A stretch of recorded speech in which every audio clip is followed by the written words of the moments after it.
Welcome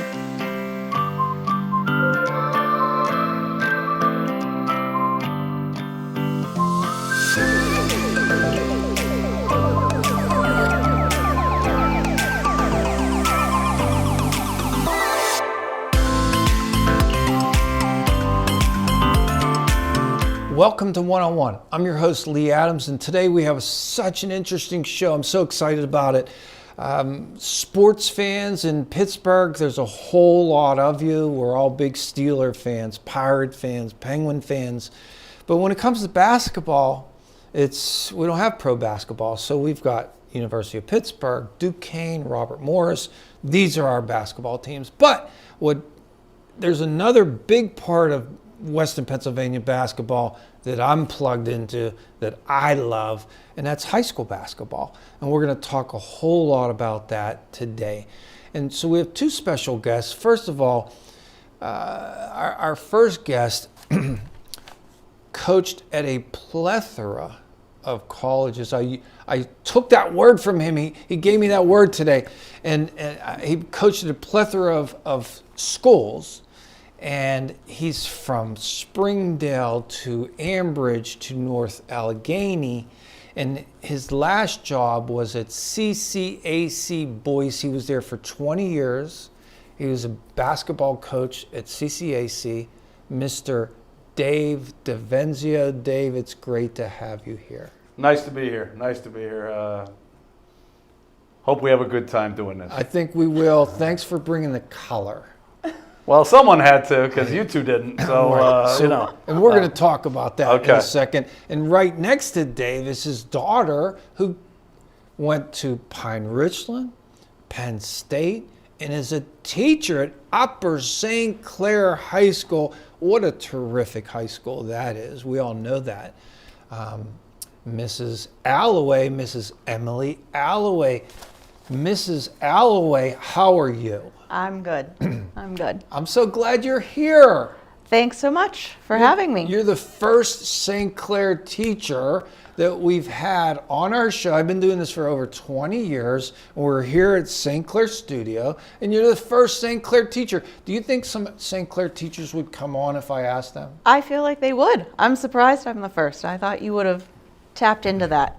I need to tap into that. So are there some good talkers of teachers, would you say? Oh, I'm sure you could find some people who would. Do you think so? Yeah. Who would know definitely. the good talkers? Who would know them? Who would know? Who would I talk to? I mean, you could talk to Dr. Wagner, maybe. He might have a good sense of who might be willing to talk the most and have the best stories. Well, that's a good idea. So before we get into you teaching Can I interject one thing? Yes. The fact that you haven't had an Upper St. Clair teacher in 24 years on Upper St. Clair TV, how do you still have this job? I mean, what have you been doing? It's a fair question. It's a fair question, right. Dave. I know this isn't my segment, but you know. But we span the spectrum of subjects here, and we do talk about education, but we never went to St. Clair, the teaching core. And I think this is maybe a pivot point, like a point of inflection for us. And so I'm so glad that you're here. But before we get into the education for a second, today there's a bit of a fashion sort of statement going on, Emily, and I want you to comment on this, okay? And so next to you is your dad with Hawaiian colored shirt on. What do you think about his Hawaiian shirts? Because that's his brand. He coaches with Hawaiian shirts on. What do you think of that? Have you told him what you think of that? Well, I think I've just grown to accept it. He wore a Hawaiian shirt to my wedding also. He did? Oh, yes. So his brand is that strong. Yeah, I was going to say, I think it's either a Hawaiian shirt. This is dressy for him.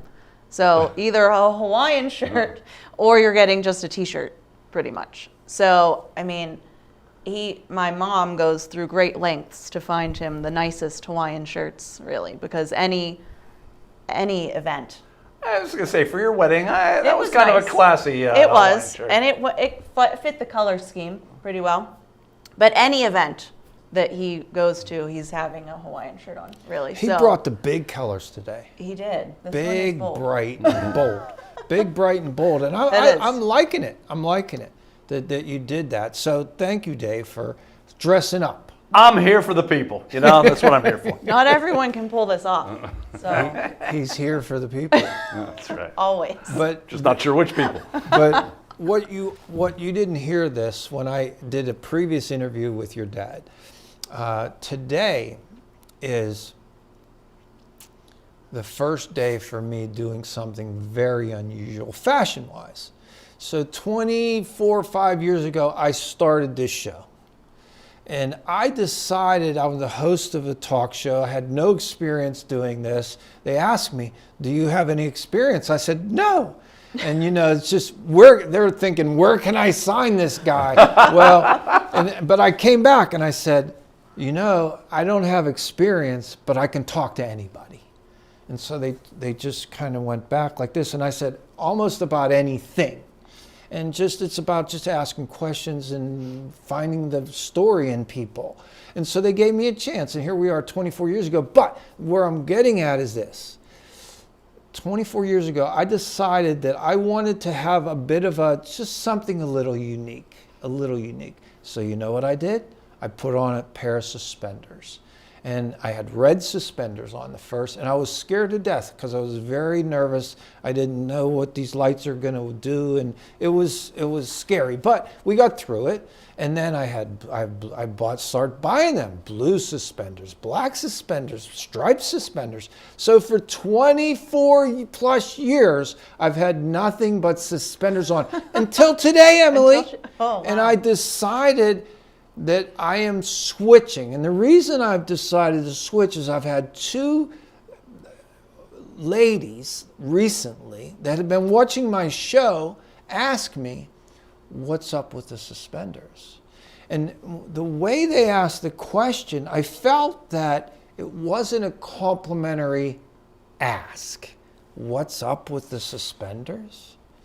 And so I decided to pivot, and today is my first day to go to vests. So if you don't like it, it's okay. You can just say it, but I just want your opinion because I'm sure you have more fashion IQ than the people on your flank here. It's always about getting the babes, isn't it? Always. I guess so. Yeah. I mean, I feel like the suspenders would have been a nice look, sort of a staple, a trademark there. But the vest is good. I like the vest. So would you vote for the suspenders? I probably would, honestly. But I guess I'd have to see them in person. But I feel like that would be a cool trademark for you to have, that it's unique. Not everyone wears suspenders. So I guess I was Sort of like a Hawaiian shirt. Yeah, so I'm glad that you bring this to, now you're giving me some things to think about, because we're always trying to be self-aware here, because we're here for the people. Like Dave says, we're here for the people. And so anyway, I appreciate that. So let's go to teaching at Upper St. Clair. Upper St. Clair and Mount Lebanon are two really great public high schools in the state of Pennsylvania. I mean, we also have other good ones, Bethel Park, Peters Township, South Fayette, really good high schools here. But I think Upper St. Clair and Mount Lebanon are kind of really some of the cream of the crop. Mm-hmm. When I was looking for a house, when I left Penn Hills, I thought, I want to give my kids the best education I can. And so that was our short list, St. Clair and Mount Lebanon. And so tell me what it's like to teach at St. Clair. Well, I think in terms of teaching, it's a great place to be because we have fabulous kids. They're driven, they want to learn, they're good students, and most of the time they're very personable too. So just genuinely nice kids that are great to work with. So I think in that respect, it's a really good place to be. I can mostly speak about my own department, the math department. We have become very close because we've been there together now for many years. So that's kind of become a second family, I think, and everyone seems to enjoy each other and get along pretty well. So that makes it a good place to be as well. What do you think the students talk about when they talk about you? What do you think they say? Why don't you just speculate? Oh gosh, I don't know if I want to speculate on that. No, I mean, I think most of them would say that we build a pretty good relationship. I think most students, who I have now at least, like math a little bit. When I'm teaching calculus, at least, that's technically an elective class for them. So those are seniors who are really deciding to do that class and to progress their learning mathematically in preparation for typically a 4-year college. So I think they would say that I prepare them well for that. We go through what I think they would see in a traditional first semester of calculus. So I think they would agree that is very good preparation for that semester in school. And hopefully, I think most of them would say that they don't hate coming to the class, at least. Some would say it's their favorite, which is always nice to hear. Others maybe not, because it does tend to be challenging for some of them. But I think overall they would say that I care, that they do well and care about them as people and enjoy getting to know them, hopefully. My daughter was a summa cum laude student at Mount Lebanon, and she really took pride in her grades. She was just driven, like we're talking about your Uncle Dick Devenzio. Mm-hmm. Some people were just driven to succeed, and she was. And one of the things that she used to do when she would come home is she was telling me about the teachers. She would talk about the teachers because the teachers were very important to her. And there were some teachers that really would like to talk about their life in the classroom. So how do you view that? Like, how much of you do you allow the kids to know? And how much is that, do you guys talk about that as educators? How does that work? I mean, we don't really have a discussion as educators as far as how much information you're going to share. I think it's sort of a personal decision for each teacher, how much they want to share with the students. I would say even that it in some cases, at least in my case, varies from year to year. So, and even from student to student, there's going to be some kids who I'm closer with who end up, maybe they ask me more questions and I'm not necessarily going to hide that information from them.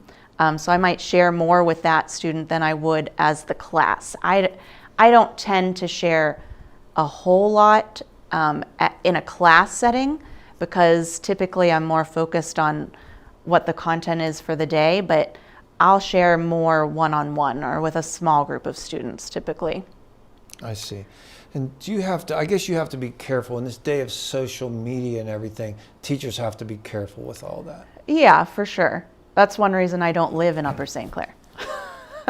It's sort of, I always kind of joke, I feel like a lot of Upper St. Clair teachers live in Mount Lebanon, and then the Mount Lebanon teachers will live in St. Clair. Oh, really? Because, yeah, not all of them, but obviously, but you see that a lot because I think for us, we felt as though, if I'm working in this very high quality district, then I feel sort of an obligation to send my own children to an equally high quality district without being in the same place where I work. Yeah, so I get it.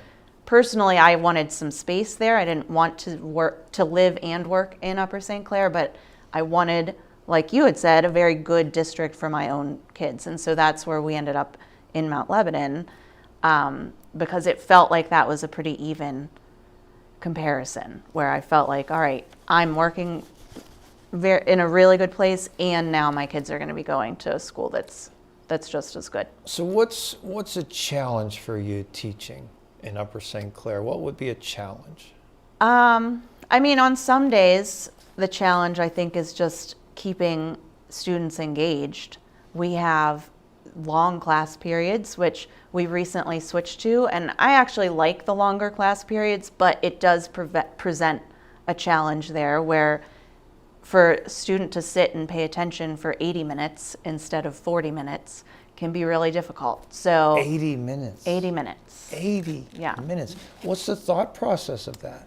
Well, so it's more like a college schedule, really. And this sort of started with COVID and has continued and been altered here and there, for the last several years to try to get a schedule that really seems to work for everyone and that people like. But I think the main motivation, there were a couple things. I think one of them was that students who had all 8 classes or all 7 classes every single day were feeling like they had a lot of homework and things like that in every class, whereas now I don't see students every day anymore. Oh, so it's 3 days a week. So it's 3 days a week. The one day is 40 minutes and then 2 days are 80 minutes each. I see. So it That is does more like resemble college, yeah. more of a college schedule. I think it's taken some getting used to for teachers and for students.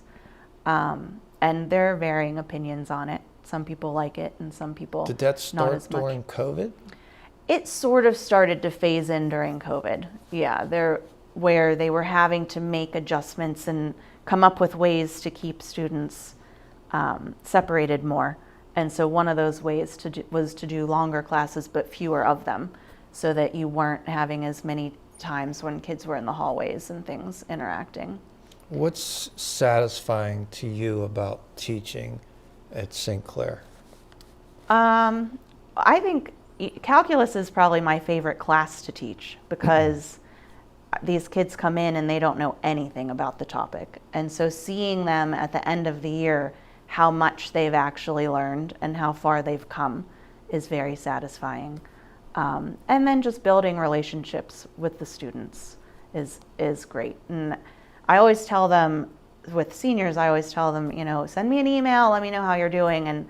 And once in a while I'll get those emails. I've gotten a couple this year, and it's always really nice to hear from a former student and hear that, the class was really helpful and I'm taking calculus now and I'm acing it because we did so many good things last year. What's the stressors of teaching in Upper St. Clair, or just teaching in general, but you're at St. Clair? I think when you're in a district like St. Clair, there's a lot of pressure on the students, and then likewise then on the teaching staff.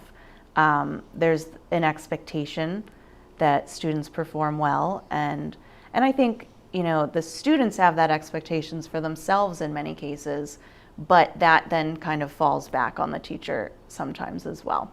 So that can be stressful. So are parents very involved in St. Clair, would you say, in their kids' education? I would say yes and no. So I think overall, yes, they're very involved in the education. They care a lot about how their students are doing. By the time they get to me, like junior and senior year, I think most parents have sort of backed off a little bit because they're recognizing that, their kids are getting ready to go off to college, and so they're taking on more of the responsibility. But for sure, if I reach out to a parent, then they are typically very supportive and want to hear about how their kids are doing. Do you think it's harder to teach at St. Clair because of the expectation of the parents from an accountability standpoint for a teacher? Harder than what? Than a Like district maybe that's not as there's districts, okay, for example, you have open house for the parents. There's districts where there's not many parents at the open house, and Right. then there's districts like St. Clair and Mount Lebanon where it's overflow crowded. So Right. that's what I'm saying, like the accountability from the parents. I think in some ways that makes it harder, but in other ways it makes it easier actually. Because when you have parents who are involved, you tend to have students who are better students. And so, where you might have some stressors with too much parent involvement, at times, on the flip side of that, you have overall really good kids. And so that is really helpful when you're teaching. So what grade are your kids in? That I teach? No, or my your own? own kids. I have a 7th grader at Mellon Middle School, and then I have a 1st grader, and I have a 3-year-old in preschool. Oh, so that's a big family these days, Yeah, right? yeah. And so what's a teacher like for their teachers? What kind of parent are you to their teachers? I try to be the kind of parent that I enjoy working with as a teacher. So Do you let them know you're the teacher? typically they will find out that I'm a teacher. Yes. It's probably a good idea for them. Yeah, to know. I normally feel like it's a good thing for them to know, but I try to be supportive, and so far I have not needed to step in really anywhere because my own kids have been doing well and are conscientious about their own schooling. So in that way, it's been nice. But I think with them, especially if there is something that I question, being in the role that I'm in, I'm more likely, I think, to think about it in terms of if it were me, what would I be thinking? And in that sense, I think I tend to err on the side of not reaching out to the teacher unless there is something that really seems like an issue. What would you say to parents of kids? I think St. Clair and Mount Lebanon and, Peters, Bethel, South Fayette, these schools, I think there's a lot of pressure on these kids. Mm-hmm.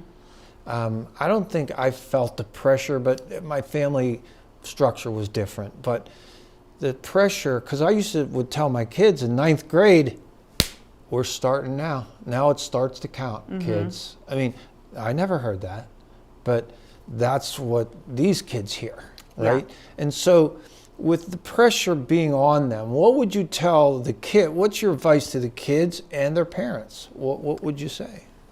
I think that, Upper St. Clair is such a good school district and the high school is such a good school that you're going to get a good education. And I think the advice that I would give is to put less emphasis on the grades and to really try to focus more on what the kids are actually learning. So I think we see a lot of kids who feel that pressure to get all A's. And so you'll see in some cases they might take an easier class just to get the A. And to me, I would rather see you take the more difficult class that you're going to work hard in and maybe even struggle in and get a B or a C. But there's so much pressure on just the GPA. And so and it's hard, it's hard for them to let go of that to some degree. But I think that's what I would encourage parents and teachers or parents and students to do would So be how do to you try to focus more on the actual learning. How do you feel that pressure? Do you hear the kids talking about it? Yeah, I mean, I know kids who have said they took the easier class because they didn't want to get a B in the harder one. Yeah. Yeah, so they definitely feel this pressure to have all A's and to be successful. Well, I'm just so glad that you come to talk about St. Clair. I mean, it is probably about time that I have some teachers across the street. You're going to here. wait another Could be- 24 years? No, I think I need to step up my game, Dave. This could be the But first of many. It is. You know? You are the first. Yeah. You are a pioneer, Groundbreaking Emily. here. This is groundbreaking. Yeah. This really is. And I mean, but now I want to just switch. Before you, I know you have to go. You have a family, and they're waiting for you. But I just want to talk about one more thing while you're here before I start to talk to your dad and all his great stories. Is your dad was in a very famous basketball family. And when I first met you on the phone, we talked on the phone and you mentioned Dick Devenzio. I remember I was standing in front of the, where I was, it's like JFK, where were you, right? So I'm standing in front of my refrigerator and I'm walking over and I'm getting the orange juice because I have to have orange juice every day. And tell me a little bit about yourself. And you said, well, my dad's Dave Devenzio, his brother's Dick Devenzio. And I just went, whoa! And I don't know if you remember that reaction. I do remember that reaction. Yeah, you remember that? Actually, But I was right in front of the Yeah. refrigerator, and I just heard Dick Devenzio. And Dick Devenzio, to me, because I'm a big basketball super fan of high school basketball in Western Pennsylvania, Dick Devenzio is basketball royalty.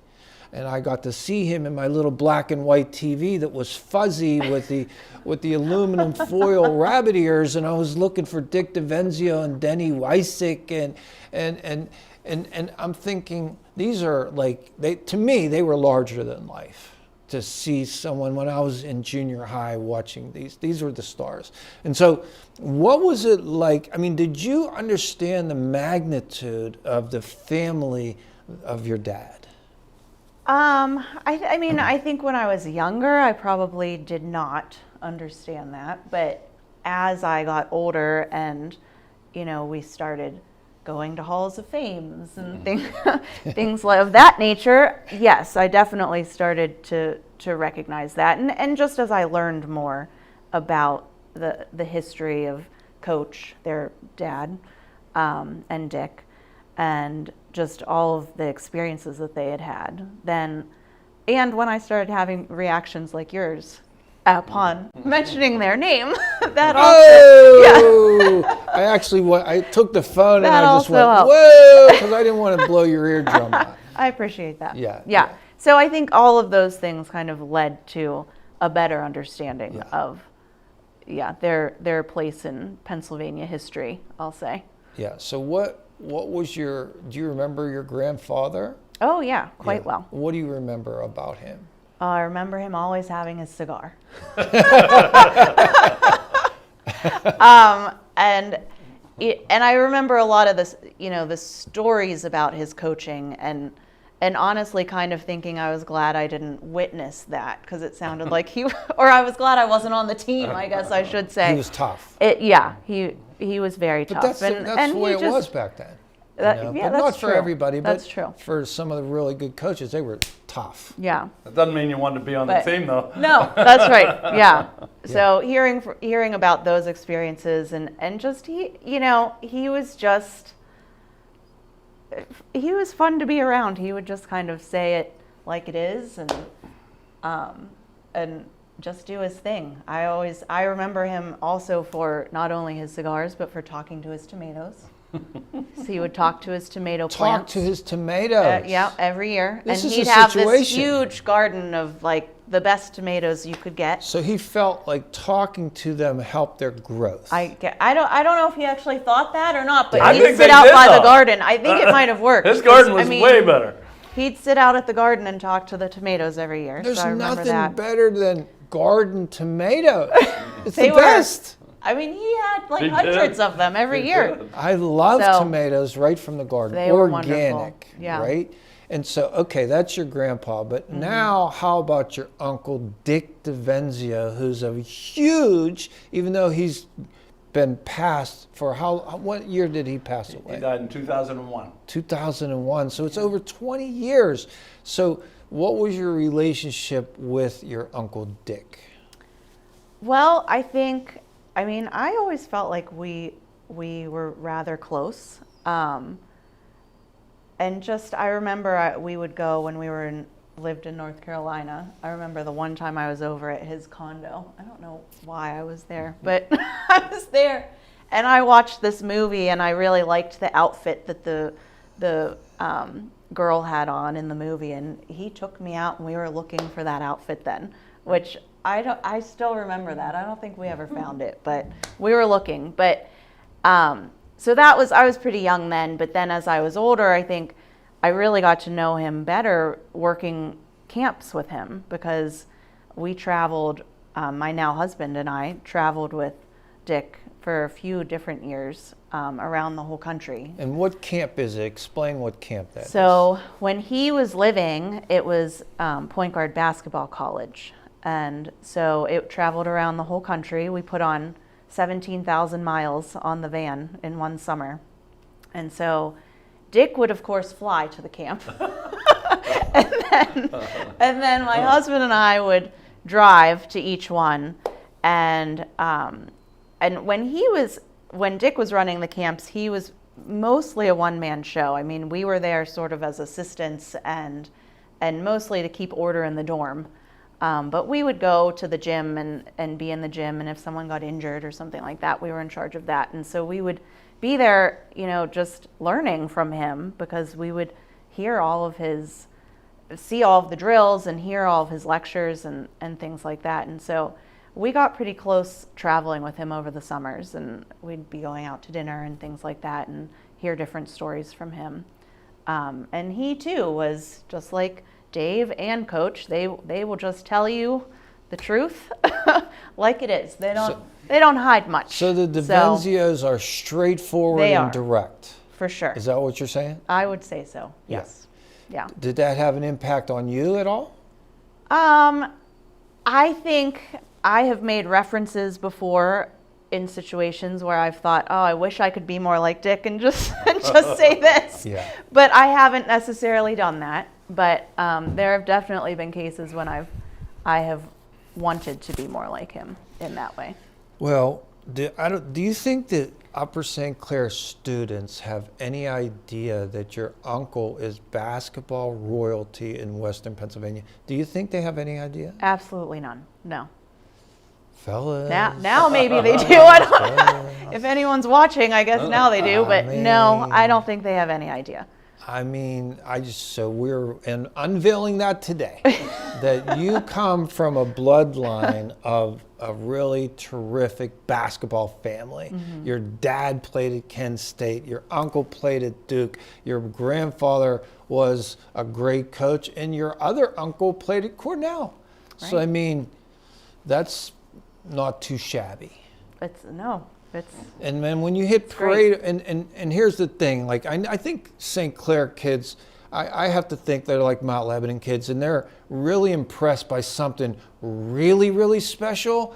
And so here's really, really special. Your Uncle Dick Devenzio was a first team parade All-American high school basketball player. Now, that means top 5 in the entire country. And there's only been a dozen of those in Western Pennsylvania's history, but not first team. There's only been 4 first teams. One of his teammates, Denny Wysick, was one, but he was first team parade All-American. So I think the St. Clair kids would be impressed by really neat stuff. That's pretty neat. I think it's pretty neat. I think it's pretty neat. Maybe you'll get treated better now. Maybe. I think they need to bring. Well, how could they bribe you? Well, it's always the old thing about bring the teacher the apple. So what can they bring you, Emily? I like dark chocolate. Dark chocolate? Yeah.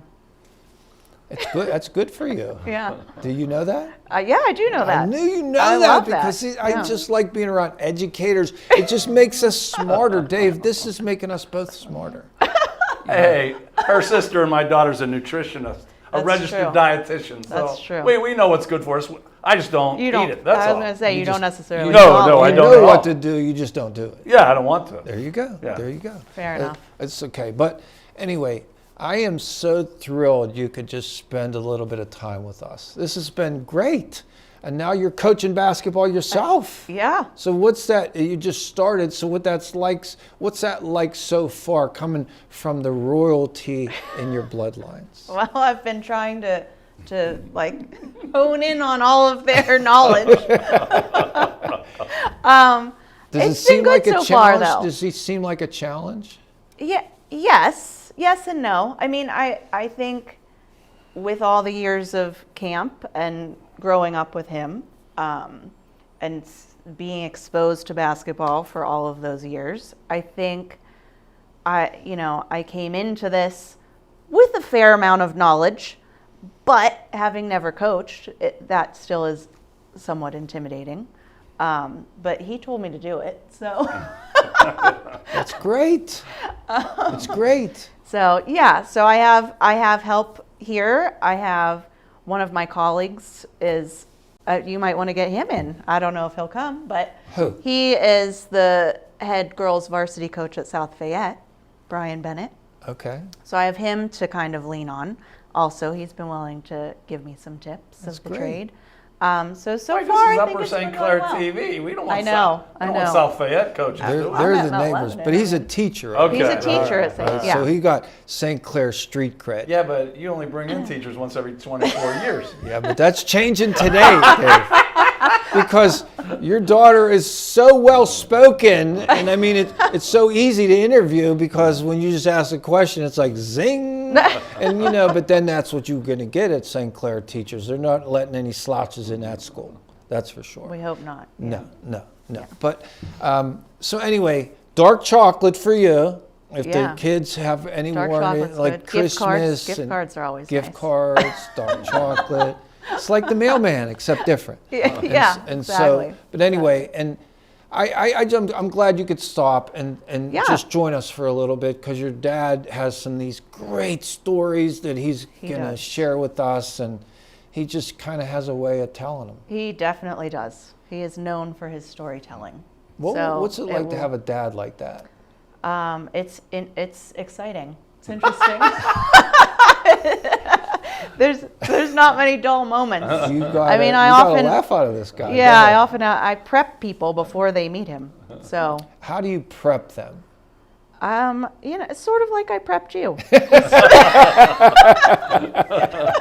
I was prepped. A little bit. I was. A little bit. Did it work?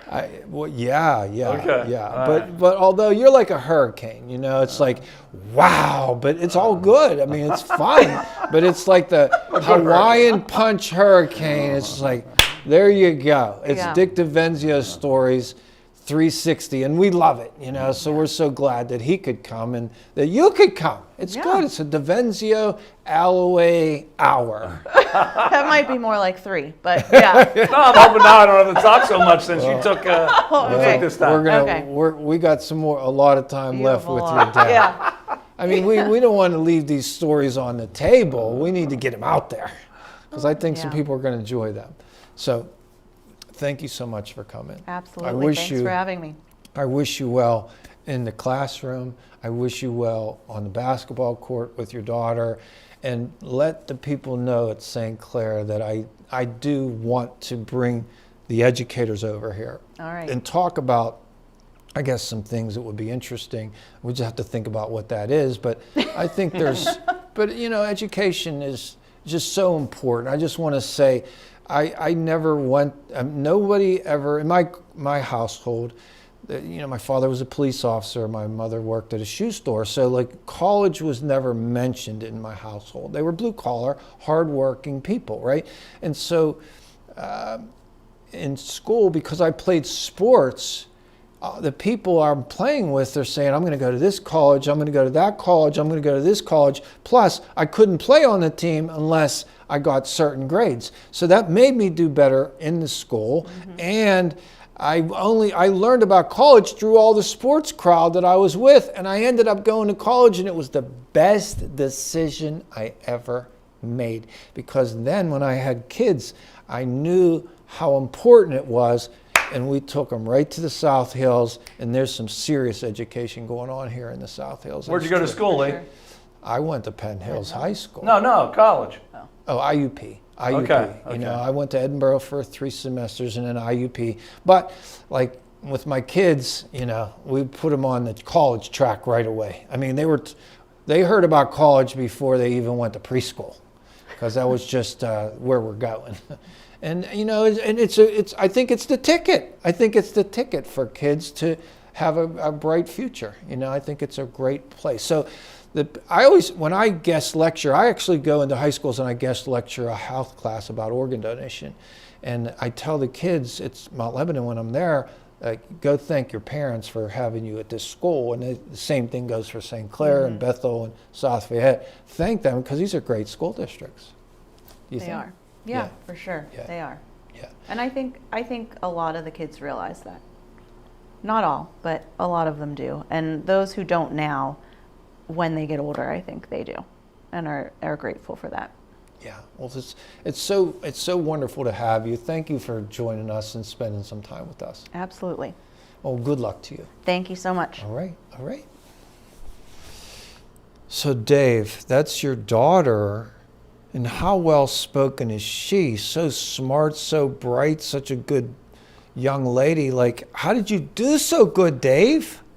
Totally by accident. It was, and I say that only half jokingly. I have 3 daughters, and they've all come through. They're all professional and doing very well. And I think, you try your best as a parent, you know that, but I think there's luck involved. What's the secret to having such good daughters? I really don't know. I do think it's luck, and all three daughters have great guys too. That doesn't always happen. No, it sure doesn't, and it's probably something I worried about, and I'm sure you did too. Yes. And that has totally been alleviated from my conscience, because all three have great guys they're with, and it's a good thing. But I take absolutely zero credit for that. Zero. That's not too much credit. It's not. That's It's pretty not. low credit. Low to no credit. I mean, they had some food on the table, but that's about the best I can say. Wow, Dave, so humble. I don't think it is. So we're going to get back and talk about your famous brother, Dick Devenzio, because there was so much to talk about. Unfortunately, he's not here to talk about it because he died at what year? He died in 2001. That's right, 2001. So it has been 20 years. We were talking about that earlier. And I guess that had to be a very sad time. Talk about that on the family. It was horrible for all of us. How old was he? He was 52. Okay. And I would have to say, I mean, I can't say this, but it might have been worse for me. He was my best friend. We worked together. Maybe we even get into that. I don't know. We started working together in the summers in 1971, and never a summer we didn't work together. So every year, and then all of a sudden, boom, that's gone. And it happened very, very quickly. So it was, that was a very tough transition for me. Really hard. I'll bet. Yeah. I'll bet. One thing about him, though, he was just so good with life, and he was good with death. I know that sounds like a weird thing. He had cancer, and by the time he got diagnosed to death, it was 6 weeks. So I found out, and I decided to go to North Carolina and spend a week with him, kind of say goodbye. And I got down there. I had seen him in Pittsburgh. That's when I found out. But he lived in North Carolina. We went back down. He went back down, and then in about a week and a half, I went down. And we still had hopes that he was going to make it longer. We knew things weren't good, but when I got down there after not seeing him for, 10 days, he had gone downhill really bad. And we talked, because we talked about running the basketball camp, because he was always a much better clinician than I was, or my father was. So that's what I went down for. But that first day, it just hit me. And when you saw him. And just talked to him, and how much trouble was getting out of a chair and all that kind of thing. And I don't know, Lee, are you a drinker at all? No. Okay, I am. But usually I drink because I want to. That day I had to drink because I had to, because I left the house for a little bit with my wife, and I'm just putting them down because it was too much for me to take. Yeah. So he was young. I eased up though after a few, and we came home. It was I don't know what time it was, 11:30 or something, and he's still awake. So I walk in his room, and I said, "All right, you can cut the crap with me now. You're putting on this brave face. Death is, we know it's imminent. So let's keep it real. Is what Yeah, you're saying. yeah, and I wouldn't have been able to say this sober, but Okay. I'd been drinking, Yeah, and truth and serum. it was, and he and I were always straight with each other anyway. So, But it is really uncomfortable initially because you just dance around it because you just are not taught in school how to handle that. So, but a few pops that you had, that kind of broke the barrier. it broke it big time. Yeah. It broke it big time. And like I say, I usually drink as I want to, but I had to. Those first few were I had to. But I go in and I say, okay, cut the crap. Get this bowl. Let's talk about this. He said, this still stays with me. He said, I've been preparing for my death since John F. Kennedy got shot.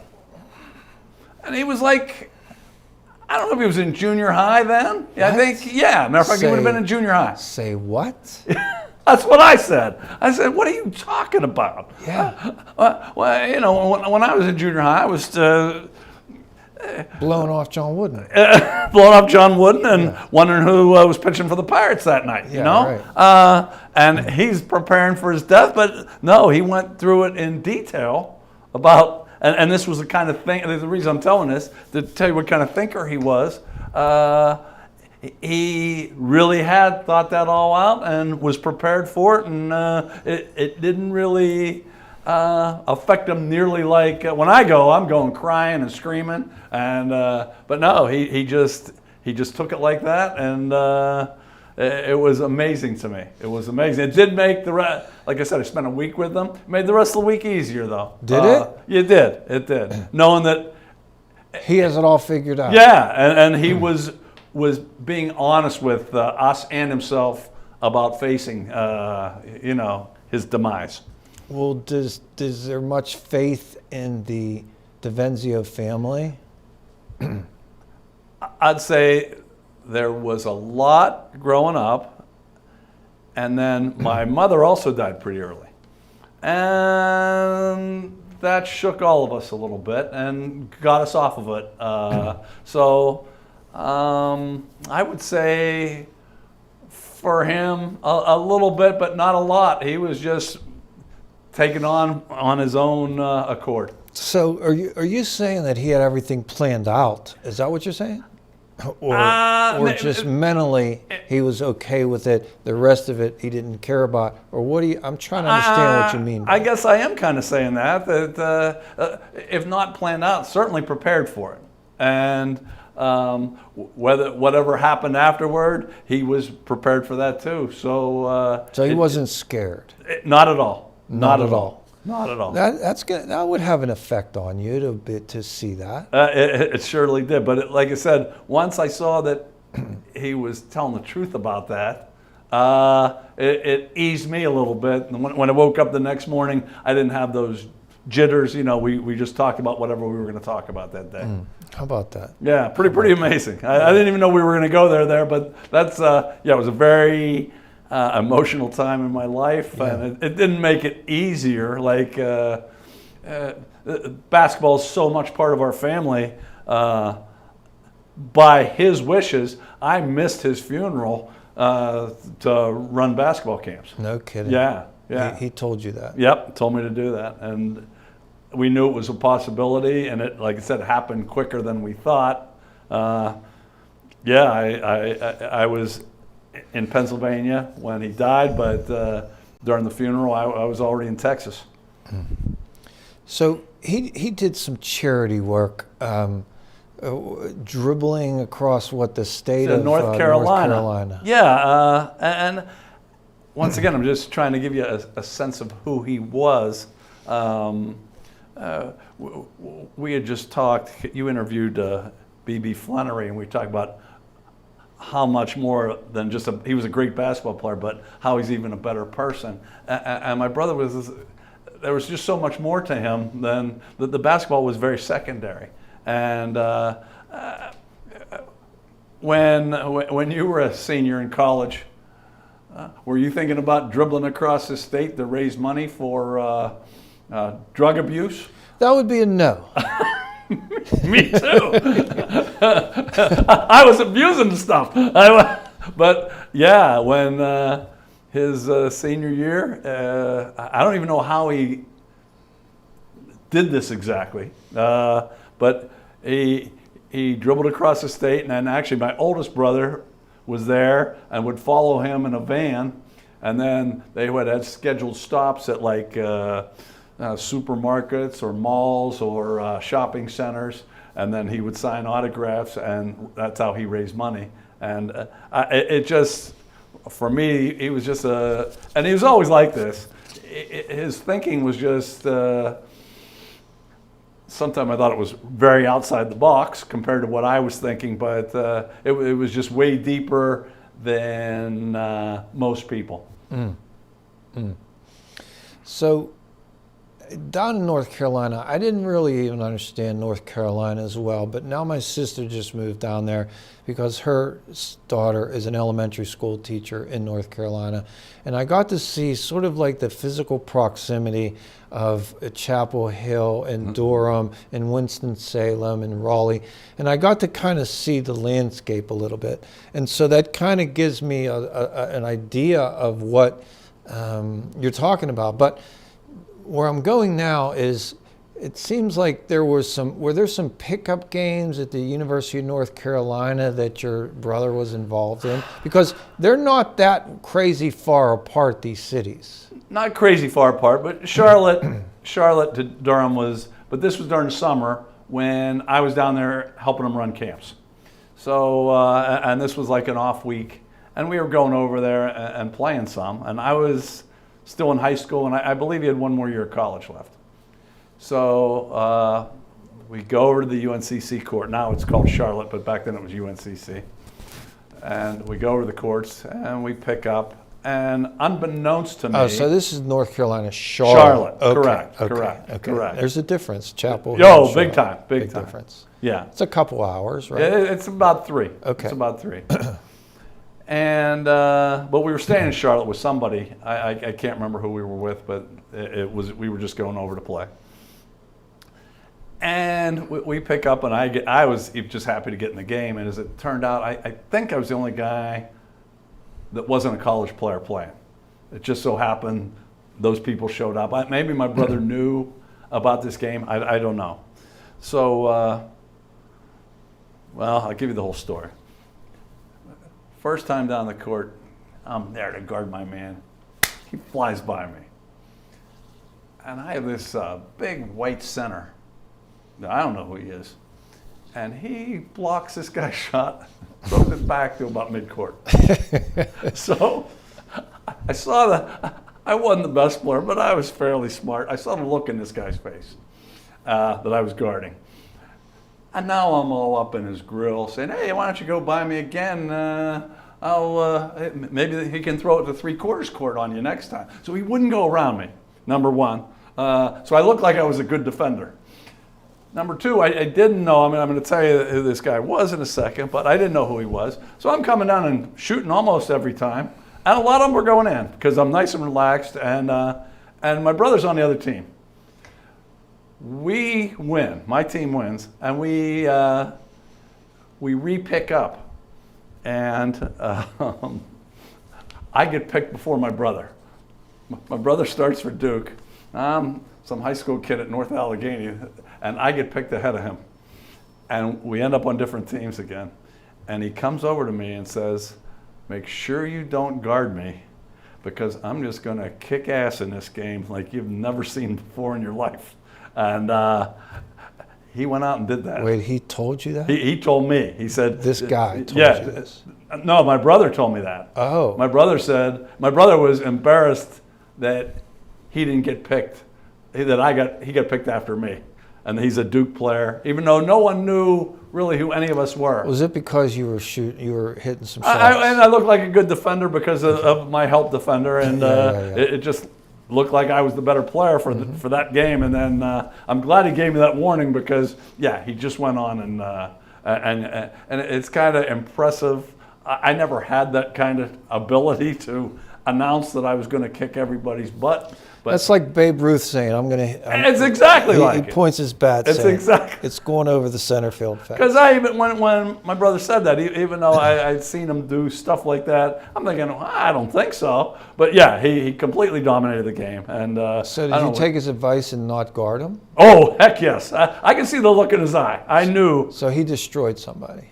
He did. Yeah. He did. He destroyed the whole. But then the next day I say, and I don't know if you'll know this name or not, but I said, that big guy on my team was pretty good. He should get on with someone. And he was Bobby Jones. He played for North Carolina. 76ers. Played in the NBA I think he was. They won the championship. And I think he was all defensive team 5 or 6 years. Yes. So that's why he blocked that guy's shot. Bobby Jones. Yes. And I didn't know that. If I didn't know that was Bobby Jones, I would have been nervous. I wouldn't have shot the ball. I would have been trying to feed it into him. But it's better to be clueless. right? I'm living proof of that in so many instances, and this was certainly one of them. That, but the point of the story wasn't my success. It was my brother felt slighted, and when great players do that, he decided he'd make a statement, and he made one. You know, B.B. Flannery did say, when I asked B.B. Flannery about who his influences were, one of the first people he named was your brother Dick Devenzio. Which amazed me. I was listening. Did that surprise you? Very much so. Very much so. I mean, I didn't expect to hear that. I didn't think he even would know who he was. Right. To say the truth. So that shows BB was a student of the game. And started really early. Yes. Because I did a little math while you guys were doing the interview, and he would have had to been, I think, 9 years younger than my brother. So for him to, he said his father went and took him to see him play. Yeah. He would have had to be in like, what, second or third grade, something like that. He scored 83 in junior high. That's phenomenal. That's Wilt Chamberlain-esque. Because not only is it's amazing no matter what game you're playing, but it's really amazing because junior high games, I think back then were only 24 minutes. I'm almost positive because I coached junior high for a long time. Back then it was 4 6-minute quarters. To score 83 points in 24 minutes, I don't know how you do it. Well, when I asked him, he said, "I just watched the assists," meaning that's code for I shoot all the time.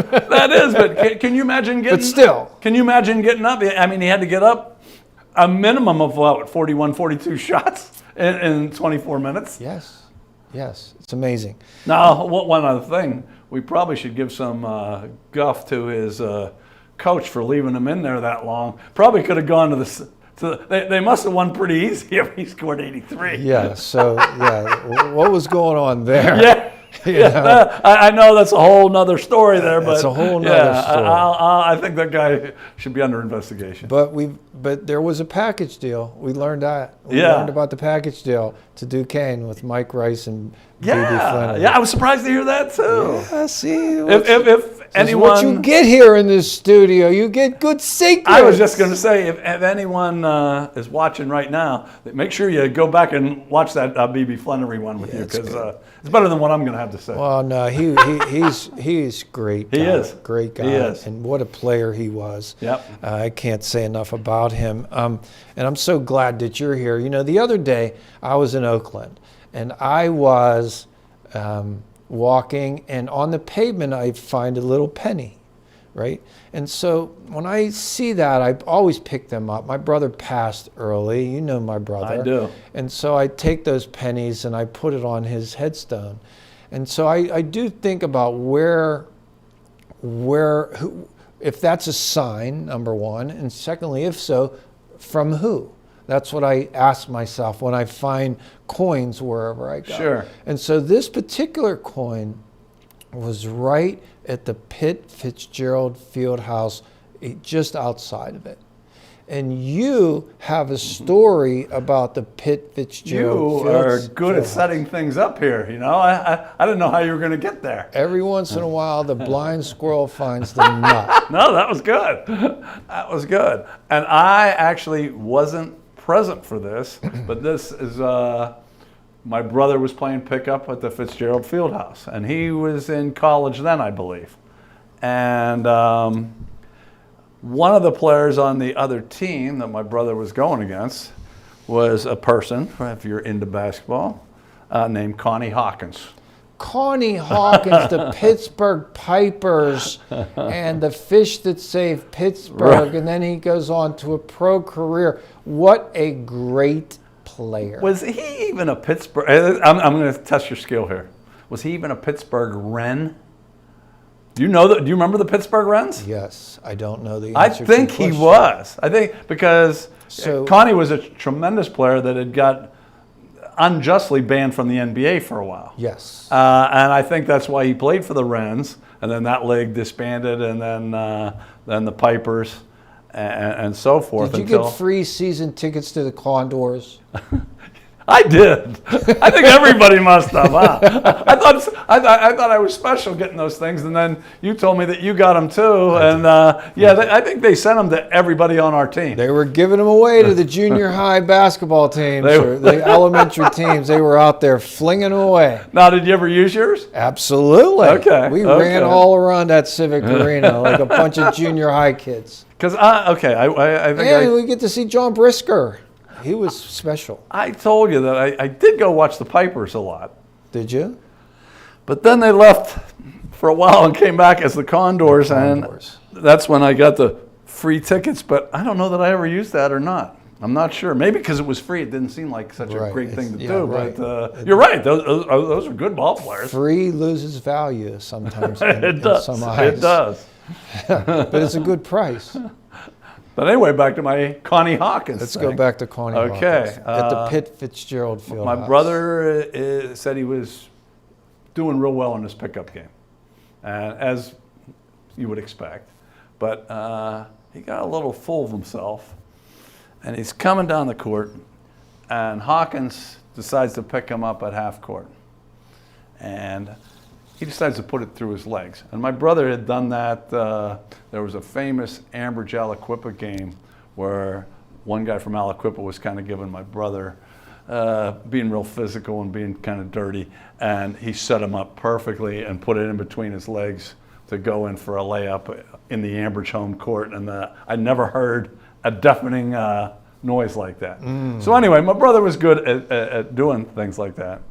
He did it to me many, many, many times. What's it like being on the receiving end of that? It was bad enough from your brother when no one was watching. When this poor kid from Aliquippa, like I said, I don't think my brother would have done it to him if he wasn't playing dirty. But he thought, okay, I'm going to get him back. Karma. Yeah, exactly.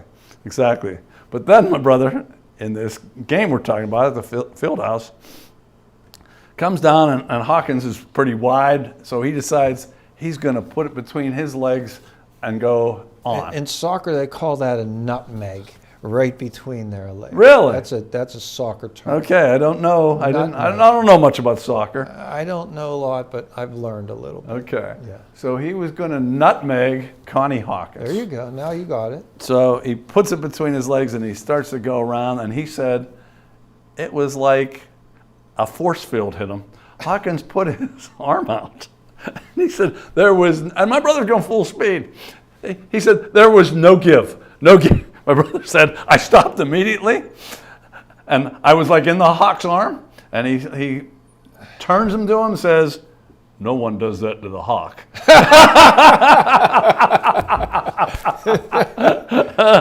And it was message received. So it seems to me like he was taking him to school. He was teaching him a lesson. Absolutely. And then, like I said, it was a message received. Wow. My brother said, yep, I'm never going to try that again on someone like that. Wow. But just the strength he must have had. Because can you imagine if you're standing still and someone's going full speed? My brother wasn't big, but if someone's going full speed, it's pretty hard to just stop him in his tracks. But he said, yep. He said nothing. No, he just grabbed them and then.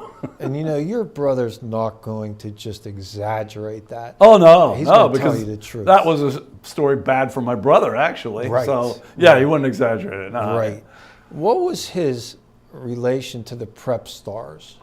Okay, there was a basketball camp. I don't know if you're familiar with 5 Stars. A five-star basketball camp out at Robert Morris. Howard Garfinkel, some of the greatest players came from all around the country. This is interesting about Pittsburgh, right? So we have the Round Ball Classic with Sonny Vaccaro bringing the greatest players in the country against the greatest players in Pennsylvania. Now we have an outdoor summer basketball camp with the greatest players coming in from the country, and the top college basketball coaches are there. Absolutely. And so people don't know that. I mean, some of the basketball people do, but we just had Howard Garfinkel and Sonny Vaccaro bring in some of the biggest stars of basketball in this country. So I just say that. No. So for people that don't know that. So it was out of 5 Star that Prep Stars was born. there was a coach, his name was Larry Parrish from Durham, North Carolina. And he was bringing his players up to 5-star every year. And one day he thought to himself, why am I driving my guys all this way to play? Couldn't we do this in North Carolina, the same exact thing? You can't call it 5-star, obviously. But so the first person he went to was not my brother, it was Dennis Weisick. He said, I have this idea. I think I know a lot of coaches in North Carolina. I think I could get enough players to come to the camp. Weisick, it was more of a business kind of guy. He said, I'll take care of all the business side of it, but they didn't know anyone that could, Larry Parrish said, yeah, but who's going to run the camp for you? And he says, I got just the guy. And Parrish knew who my brother was, but we had been running our own little camp for quite a while. So they brought my brother in, and this is where I didn't do too well. To try to compete with 5-star. 5-star, yeah, because Garfunkel didn't like us at all. Because we were after he heard this. Yeah. Okay. Like he burned a Prep Star shirt one day in front of his people, but you went on the blacklist. Yeah, we were. But the Prep Star camp was pretty successful then, and but here's where I wasn't very bright. So it was this Larry Parrish and Weisick and my brother. They were making all the money, and they seemed to give me all the work. Like, but I was compensated nicely, but not like they were, and I know I was working harder than those three. But anyway, this is... So you noticed that? They always said thanks, but as I was sitting there doing work and they were... Did you ever ask for a raise? I didn't, because I thought, I'd just be happy with what I got. Yeah, there you go. So, we had some good players come through, like our first 2 years, Danny Manning. As a matter of fact, since we're talking hardcore basketball here, I don't know if anyone will know this, but Danny Manning was all set to go to Carolina. He was from Greensboro. That's where he went to high school. And then at our first camp, Larry Brown had just got the job at Kansas, and he knew Danny Manning's father through something. I think they might have played together or something, but Danny Manning's father was a truck driver.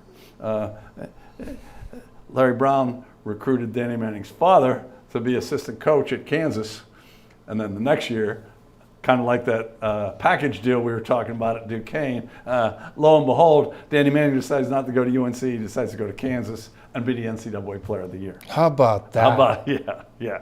I think they won it too. They did win it. They did win it. That was a heck of a recruit for Larry Brown right there.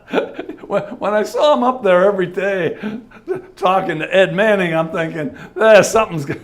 I didn't know exactly what, but I knew something was going on. It turned into a national championship. Yeah. So but, okay, here's where I'm going to... My brother was like kind of in charge of the camp, but I know you know this feeling, as you do too. When you do, it's not your job, but then you do good at it, then that becomes your job. You know how that works? I was just the scheduler at the beginning, and that was a lot of work because we changed teams at night, and I had the refs and coaches and all that. It was actually probably my finest hour. But the guys that made All-Stars, my brother used to group them, and the first game wasn't as good, then the next game, and the final game was kind of like our showcase. And that's when all the college coaches were there. And obviously it depended on how good of the talent we had from week to week. But one time my brother was busy, so I grouped them. And then that became my job every day, not only to schedule everything, but to kind of be in tune, which was hard for me because I had other duties to do, but to group the guys, okay, this is the hardworking guys that made it, and then the next guy, and then the big game, you wanted your very best players. So that week we had Jerry Stackhouse there. Yeah, pretty fair ball player. By far the best guy. North Carolina. Yeah, by far the best player at the camp. But it was my job to group the All-Star games. He, I guess, was bored, in which he was the best player. But during his afternoon games on his league team, he just walked up and down the court. And I happened to watch that for quite a while. So I put him in the very first All-Star game with all the little hard-working white boys. And then he didn't get to play. You know, you just played in the one All-Star game per night. And he's pissed. So he goes to my brother, who thinks, you know, because he's in charge, no idea that me and my brother are brothers. And this is where my brother was, it was good to have him as a brother. Stackhouse goes and complains to my brother, and he said, well, let's go find out. And he comes to me, Jerry had no idea that we were, and he said, hey, this guy's pretty good. Why is he on this? He knew I'd have an answer. He said, He knew you would have. He knew I would have an answer. Yeah, you're yes. not just going to do that. No. He said, well, why is he playing here? Yeah, he knew for sure I'd have an answer. I said, because he walked up and down and was an embarrassment, and I gave him a bunch of crap. And then my brother looked at him and said, is that true? And Stackhouse kind of said, well, yeah, I did loaf today. And he said, well, then it stands. So I knew my decision would stand, but it was nice to do it without the player kind of admitting that he did it. And not that my brother said, hey, this is my brother, to just get out of here. He did it in a way to, and by the way, then Stackhouse, he really controlled that little All-Star game. I'm sure. And the rest of the week. And I mean, really, talent. I was talking to BB about talent tolerance. And a lot of really great players kind of, I guess in some ways, are coddled by the system, so to speak. I mean, these college coaches are just talking to these guys and giving them whatever they want. What did BB want? He wanted some Dr. J's. You know, that was before NIL. So what I'm saying, I'm just bringing this up because those guys that are really, really good kind of get away with things that other people wouldn't get away with because they're so good. Absolutely. Right? Absolutely. Right? But you weren't having it. No, because I guess because I didn't have that talent. It always upset me when people wasted theirs. You know, that there were those of us that played our butts off and we just weren't good enough to succeed like we wanted to. Yeah. And then you see a guy with just, and here I'm making fun of Stackhouse, but it happened week after week after week. All kind of players waste their talent. That's just kind of a thing. And I think it is because of what you said. Yeah.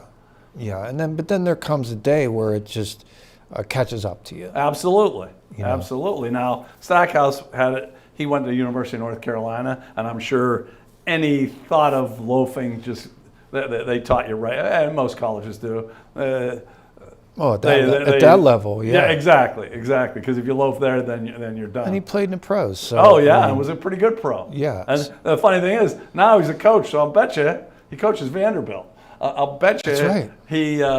He doesn't put up with that. Exactly. But I mean, you're a kid, you know. It's like when you met John Wooden, you're just a kid. Yeah, absolutely. Right. Absolutely. So you go through your growing pains. Yeah, and I don't know. In the summertime, they throw these kids at this camp and on this team and this team, and maybe they need a break, you know. So and he was probably bored because the kids weren't anywhere near as good as he was. That's the truth. That's the truth. But sometimes you just got to suck it up. He paid a price. It probably was a good lesson for him to learn. I hope so. Yeah. I hope so. I think, yeah. Wouldn't that be something? Vanderbilt, they had a couple big wins, like come from behind wins the last year or two. Wouldn't that be something if he said, you know, it's Dave Devenzio that really got my attention at Prep Stars. Oh, it would be great, but that's not going to happen. No. But I at least know in my own little way, but I really appreciate my brother not like outing me as brothers or anything like that, talking it like the way we did. So I thought he handled that very well. Did you run across any of the Jordan family while you're rolling around the state of North Carolina. Going to tell you a story. I bet you're surprised at that, aren't you? I am surprised. Okay. This is in my adult life. And I'm living in Charlotte, and my brother's living in Charlotte. And did you play adult league basketball? Probably you did, didn't you? Yeah. And when it's a lot different. If anyone's out there watching that's still on a high school team, embrace it, because adult league, it's nice to play, but it's not like what it was, you know, when you get crowds and all that stuff. Right. But anyway. I call it the pageantry. Yeah. The pageantry of high school and college basketball was the uniforms, the scoreboard, the referees, and the stands and the cheerleaders. It's the pageantry. Absolutely, and other people care who wins. Once you're an Yes. adult, half the people playing don't even care. Right. They just want to shoot, and Exactly. no one outside of that cares. Yeah. So anyway, we're playing in Charlotte, and our team was really good, and it really wasn't fair, because in adult leagues, like, accountants play together because they work together, and Yeah. businessmen play together, and policemen might play together. Well, the common bond we had, we were all former college basketball players. So we had a huge advantage. We tried to play in 2 leagues a year. We tried to find one real good league that maybe we'd get challenged, and then this other league that was quite out near where we live, we never got challenged. So we're playing these, I think they were accountants, for probably the 3rd straight year. The bean counters. Yes. But the bean counters, I guess, got tired of losing to us. So They got tired. I think so. Can you imagine that? So we come, and you know how it is if you play an adult league. You don't all come together on a bus and say, let's go, guys. Yeah, everyone drives separate, and you're just hoping to have 5 guys to make sure. Right. So you're shooting around. Then once we saw we had 5, 4 of us sat down, and we're just BSing. And my brother was actually, he was no good by this. But at this point, okay, we talk about what a great player he was. I was better than him at this point. Either late 20s, early 30s, he's mid-30s. So he just wasn't that good anymore. I could at least still shoot because I did it a lot. He wasn't even a good shooter, so, but anyway, he was still serious.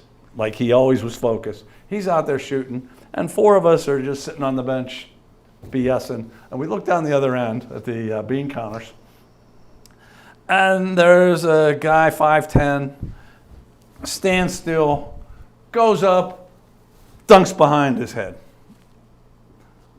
What the? And then we look, and he looked just like Michael Jordan. It turned out it was his brother Larry. Larry, And the year before, Larry Jordan. Larry Jordan. The year before, there was a professional basketball league for 6 feet and under, and he kicked butt in it. I think he came second in the MVP voting, but the league didn't have a good TV contract. It was exciting. The games were like 175 to 173, but the league folded, and Michael Jordan had a sporting goods store in Charlotte. So he had his brother come in, he needed a job, run his sporting goods store, and that's how he must have met up with the bean counters. We didn't know all that till after. But he comes in, the bean counter said, okay, these guys aren't going to beat us anymore because we got Jordan. And like I said, jumping, he could jump every bit as high as his brother. He wasn't as physically, he was 5'10", and well, as we're going to find out here in a second, maybe not quite as mentally tough as his brother. But, okay, so my brother doesn't see any of this going on. Time for the jump. You know, there's no national anthem or anything. You know, the refs blow the whistle. Come on, let's go. So we go out, and maybe in my younger days, Lee, I would have said, yeah, I'll take him. But I want no parts of that now, and neither did anyone else. So we all went and grabbed the guy. Hey, you got him, you got him. I said, I'll grab my fat white guy over here. And then I said to my brother, and you check him. And it was Jordan. So, first time Jordan gets the ball, he goes around my brother and dunks it. And my brother kind of looks, and I said, hey, you better get on him, you know? You better get on him. And my whole thought was, we got a good team. We might be able to outscore them 99 to 97 because we did have a good team, but we didn't have anyone nearly as good as Larry Jordan. Not even close. So my brother calls a timeout.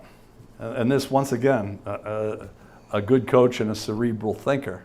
And because I wouldn't have thought of this. I knew it after that, but he said, look, he still didn't know it was Jordan's brother, but he said, that guy's good. He's fast.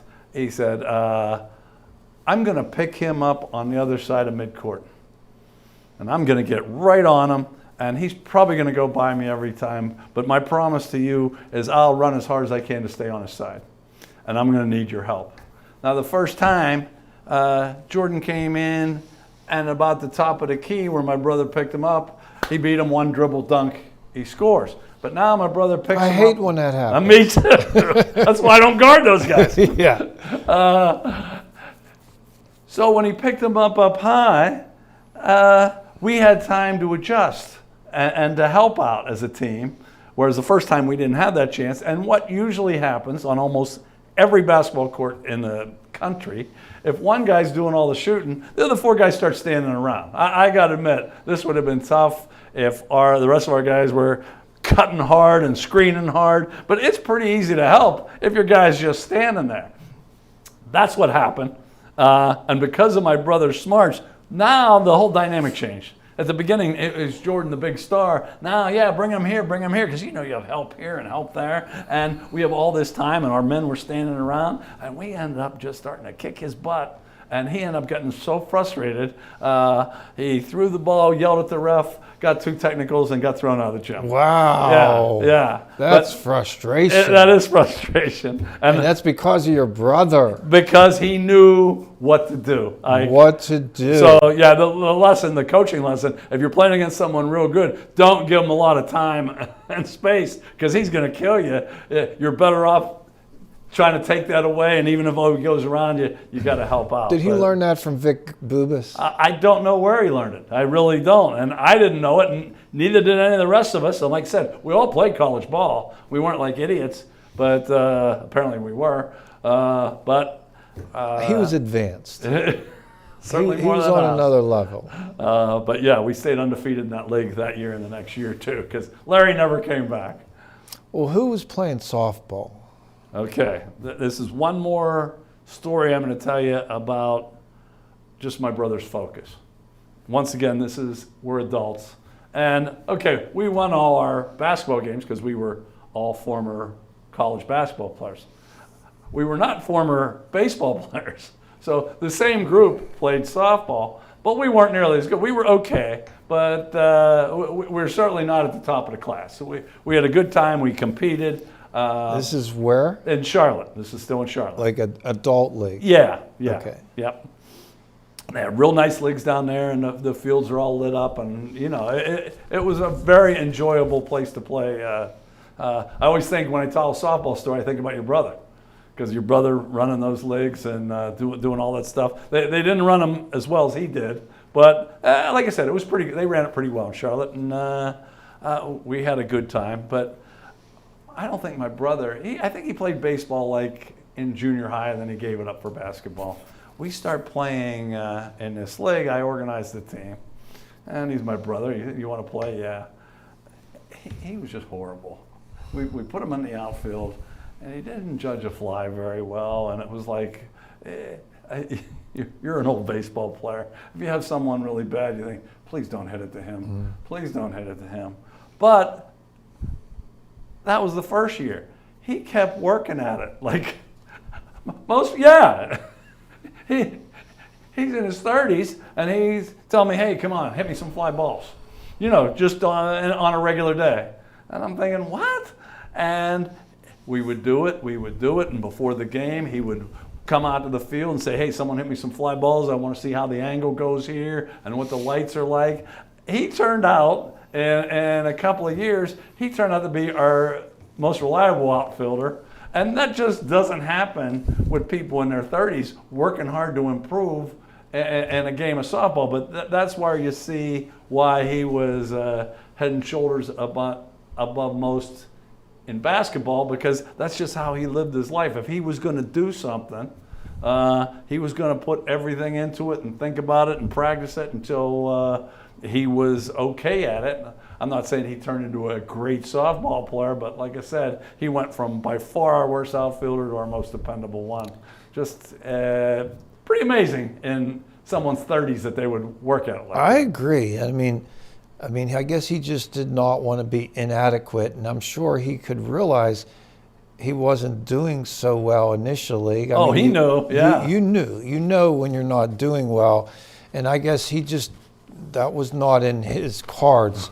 He was just going to be better than that. Correct. So he put the work in. He did. And for what a lot of people would have never done. No, I don't know that I would have done it either. I mean, we know we're only fair softball players. Every once in a while we'd win our little league, but when we would win, we were very big fish in a very small pond. You know, Yeah. we couldn't have gone to a good league and won or anything like that. So was it worth it for him to put in all that time?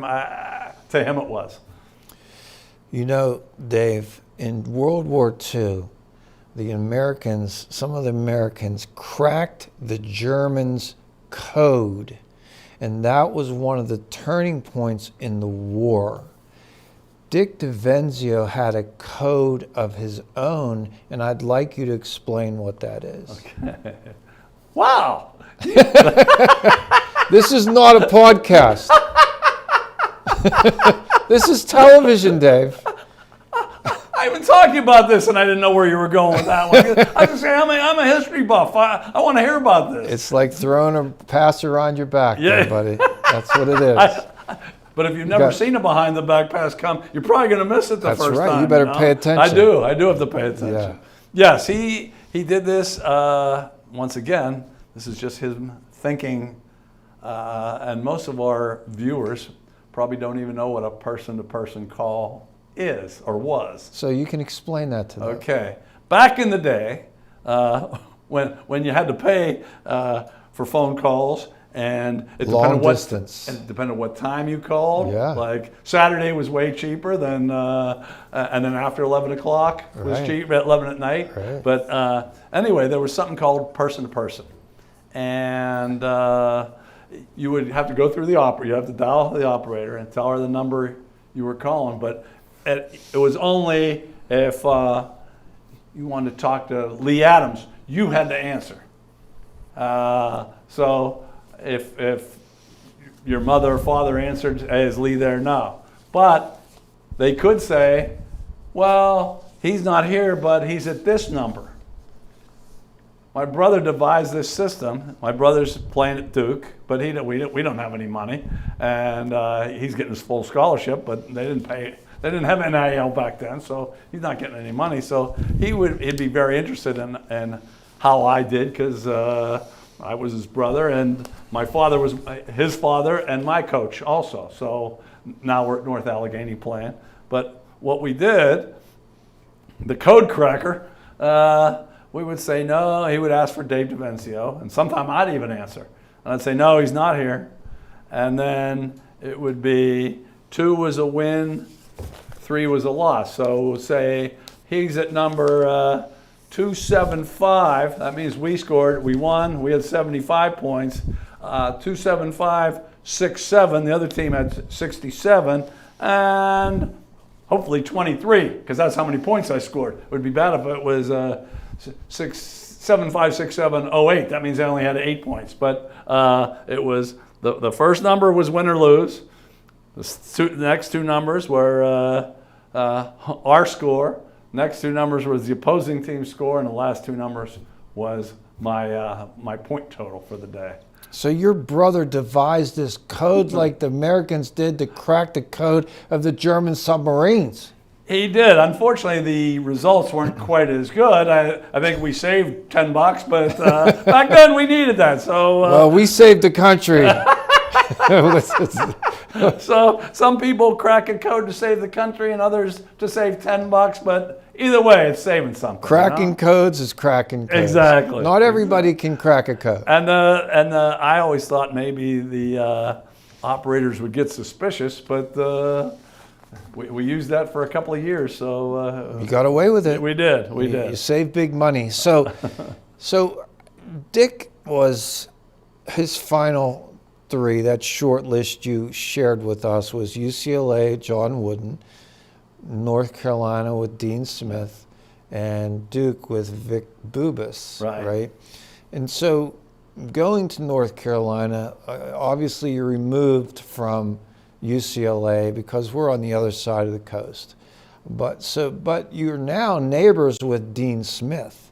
So talk about Dean Smith and how all of that dynamic. A few things. Back then, there was no limitation on recruiting time. It was pretty crazy, actually, how much money, if you ask me, they wasted to recruit one guy. Because I'm pretty sure I remember this But correctly. look what Danny Manning did to Kansas. Right. I mean, Kansas, yes. But Duke, I believe my brother played 27 games his senior year. Duke had a coach there at 16 of them. So that means they had to fly up to see him 16 times. Another time, I can't remember what team this was, and I guess this isn't such a big thing, but it's when my brother was playing in Springdale, must have been his junior year. A coach from the Pittsburgh airport took a cab to Springdale, told the cab to just keep the meter running, came in and watched the game, and went back out of the cab and went back. And it's a good night for the cab. I'm telling you. And then it was just, the coaches were there so often from so many schools. We got tired of going out every night because they were always offering. And then it's not just my brother. They had to offer the whole family. My oldest brother was in college, but I have a younger sister and my parents. So they're taking out 5 of us when they take us out, and they offered every time they came. Let me just think about this for a second. You got tired of being asked to go out to dinner all the time. Correct. I just want to absorb that for a second. Hard to believe, huh? Yeah, I'm just, okay. So, And okay, let me, in all fairness to myself, now that you say it that way, my parents got tired of going out. Maybe I didn't. I don't know. well, they were making the executive decisions. They were. So I'm guessing it wasn't a democracy in the Devenzio household. It was not even close to being a democracy. Right. It was the dictatorship of all dictatorships. Yeah. But we didn't have a big house. And these coaches, we would decide now we're just going to eat at home. And we ate in our kitchen. You remember how you did that back then? Absolutely. I don't think we had a dining room. Yeah. And yeah, you'd all be crunched in there, and Dean Smith or whoever would just give him a plate, and he'd be eating there with us. Dean Smith at the dinner table.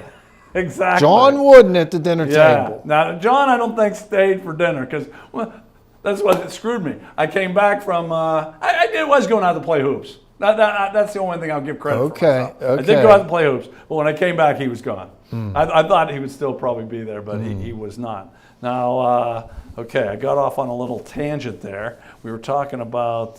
Dean Smith at the dinner table. Okay.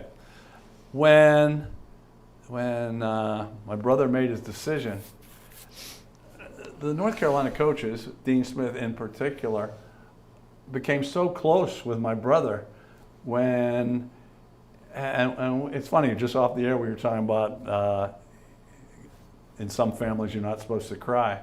When my brother called North Carolina, and this is in Dean Smith's book, by the way, when my brother called North Carolina to tell him he chose Duke, he was crying.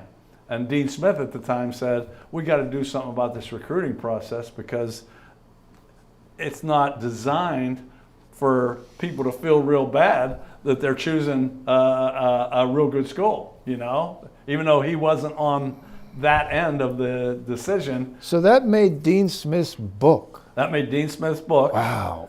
And another he mentioned thing, your brother? Huh? He mentioned your brother? Absolutely. Yeah, I wish I could remember. If I'd have known, I'd have told you the page number because, yeah, I read that. And then there's another part, I think in the same book, where Duke beat North Carolina my brother's sophomore year during the regular season. And they interviewed Dean afterward. And he said, we lost this game 2 years ago when Devenzio decided to sign with Duke. I don't think you get much better. That is some high praise, That Dave. is. That is. You know, that is. That's good stuff. And you're right, though. Just I didn't really think about that, but getting mentioned the recruiting process in his book, that's pretty high praise too. You know? I mean, yeah, think of all the incredible parade All-Americans that he's had playing for him. Right. Right. That were big and athletic and just, tremendous basketball players, but he got this skinny 5'10" kid from Ambridge, and he made that much of an impression on Dean Smith. And here's how it was with them being there so often. In the last interview, I talked about how I decided to do the Hawaiian shirts. That's your brand. Yes, it is. I'm glad you brought a nice one today. That is really colorful, and I think it does you well, Dave. Now, okay, you're going to go with the vest. Are you ever going to go with a colorful vest, or are you going to stick with... There's mostly black vests I have, but I did buy like an olive green vest. Oh, did you? But it looks a little camo, and I put it on today, and I was like, I don't know if I'm going into like the wild here. This is an interview, so like I don't know if that's going to work. But I mean, I don't have great fashion IQ, so I think we probably need like a consultant to write in. You can find us on Facebook or Instagram and say, if they want to come in and give us some consultation on fashion, I'm open to it. I think you're branded. Are you set in your brand? I am set in my brand, but I think since you're on the cusp here, and Emily, look at Emily. I mean, she told me to almost basically She did. go back to the suspenders. You're right. So I'm getting mixed signals. Well, here's what we can do here. What can we I do? don't even know if you know this. What can we do? On YouTube, because I run a podcast that we have on YouTube, they can leave comments. So the viewing audience can leave comment on what do they want. Do they want the vest or do they want the suspenders? I didn't know that. Yeah, absolutely. Vest or suspenders? Yeah. Let's people, the three of you that are watching out there, let's let them know. Let them know what you want. This show has been seen in over 200 countries, Dave. There's a way to track that. Oh, I know. Over 200 countries. There's a guy sitting in New Zealand listening to you right now. I was talking to Mitch, our guy that actually knows what's going on. He's the best. He is really good. My podcast, it's in its infancy. We've been banned from Russia 3 episodes. Banned from Russia. 3 episodes. What did you say? Wait, no. I say all kind of stuff. That doesn't get you banned. But you play the wrong song, Putin kicks you off. So wrong song. We played Born in the USA. Oh, he don't like that. And he didn't like working 9 to 5 either. Oh. No, I didn't even know the third song, to say the truth. It was a boy band that... I can understand the USA, but 9 to 5, what's wrong with that? I'm going to guess they want their people working more than 9 to 5, don't you think? Oh. There's a story about John Denver. Apparently he was on some radio station in China, and the Prime Minister of China really loved his music. So he ordered thousands of his tapes and just flipped them all across China, and John Denver blew up in China. Really? Did you know that? No, I did not. Not many people do. Now, is that true? I do give true facts on my podcast. That's 100% true. That's 100% true. Yeah, I saw it on the documentary of John Denver. Okay, all right. He had that plane crash. Yeah, no, I know. Yeah, right. I mean, what a great talent he was. Yeah. My goodness gracious. But he blew up in China. Wow. Who would think that? Rocky Mountain High. And who Country roads. Who liked this so much? The head of China? Yeah, I forget who was. It's not Xi Jinping. Yeah, whatever his name is. I mean, it was yeah. back when, in the 80s or the 70s. Okay. But, country roads, it is the theme song of the state of West Virginia.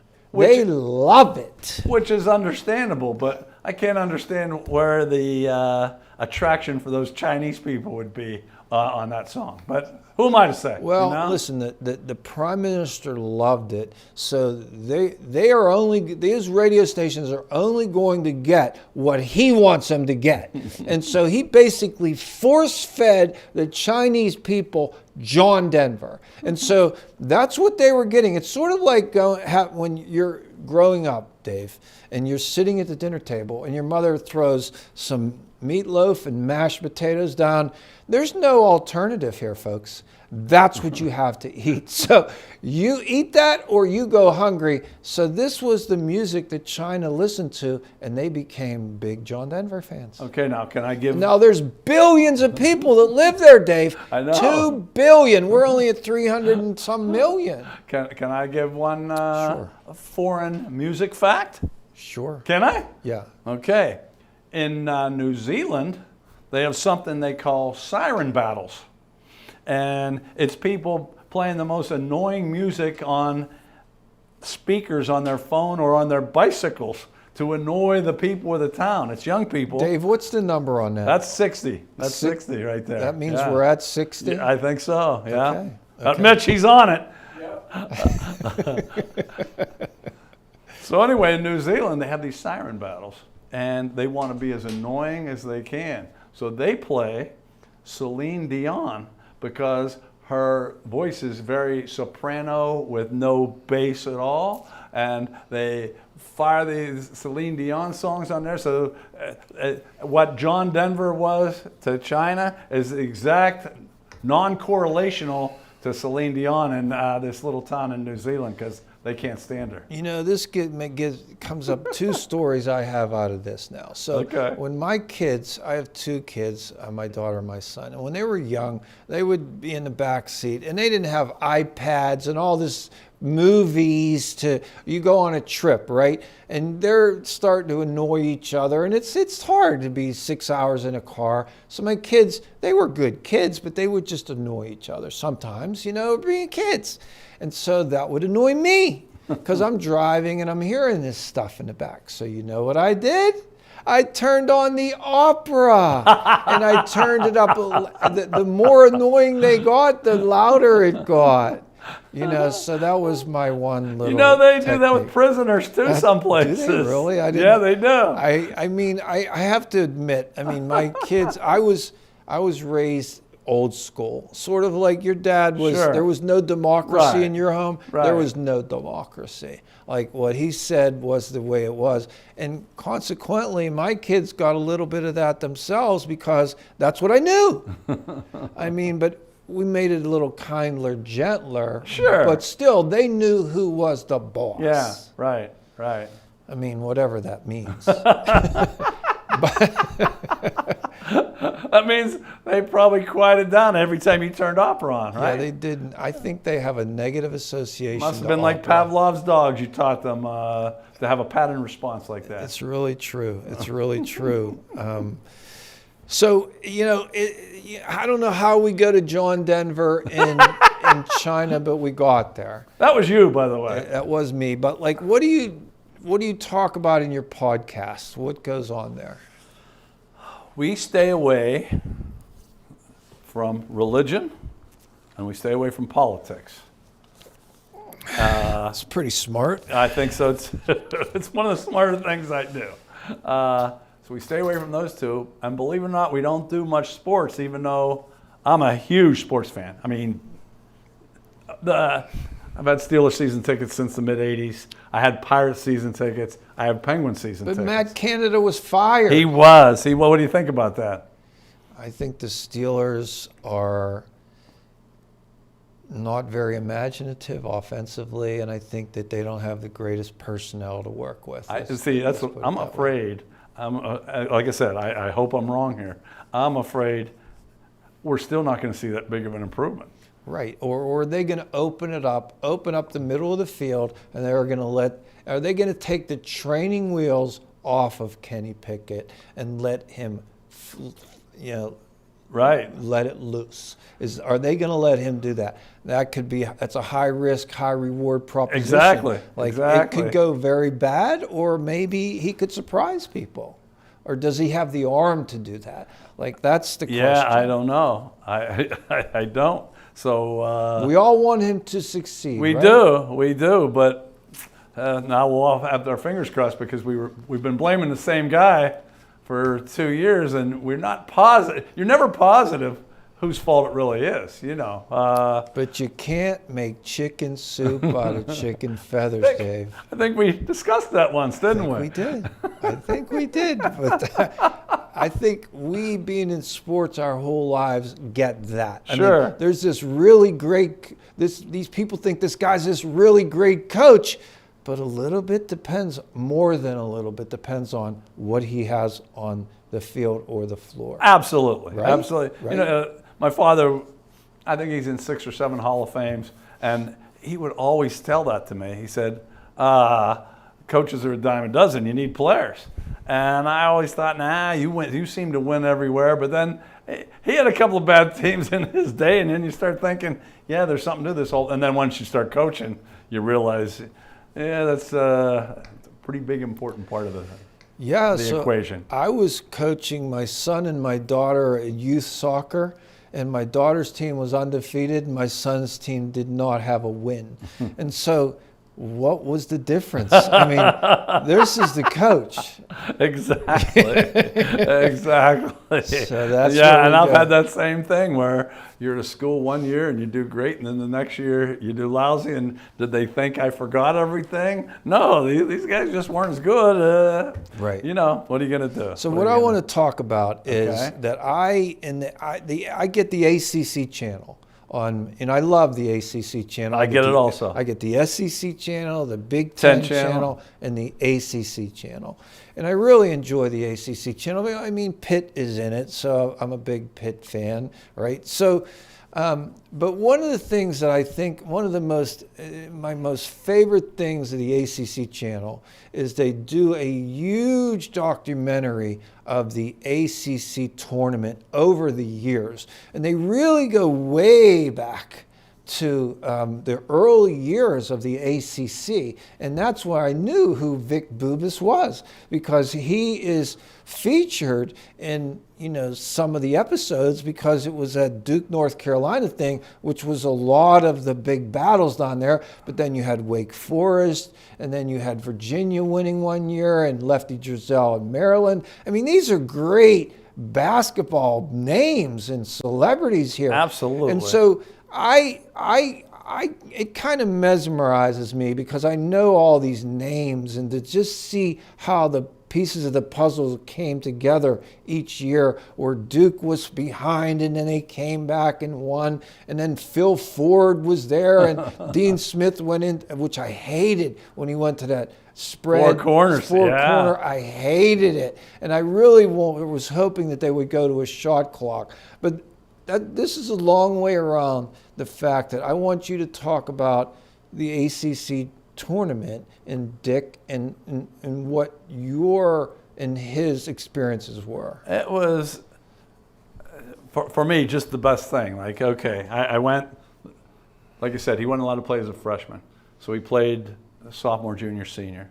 And he could have made big money for those tickets, but I always wanted to go, and so did my parents. They would have probably let him, but I said, big money. So, but I always said, no, I want to go. I want to go. I want to see this. Yeah. And was it all it was cracked up to be? Everything and more. I mean, really? Every game was really, because I think you mentioned it before. Only one team, only the champion, got to go to the NCAA tourney. I mean, one year. I wasn't at this one, but I'm sure you remember. North Carolina State's playing Maryland. And they're the two best teams in the country, David Thompson and Tom Burleson for NC State. Monty Tao.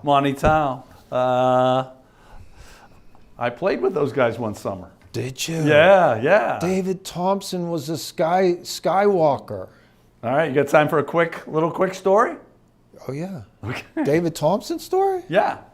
David Thompson, he was not even human. No, he wasn't. You know what I mean? He wasn't. It's like Michael Jordan. Absolutely. He's not human. I don't think David Thompson was human. No. Because who can jump like that?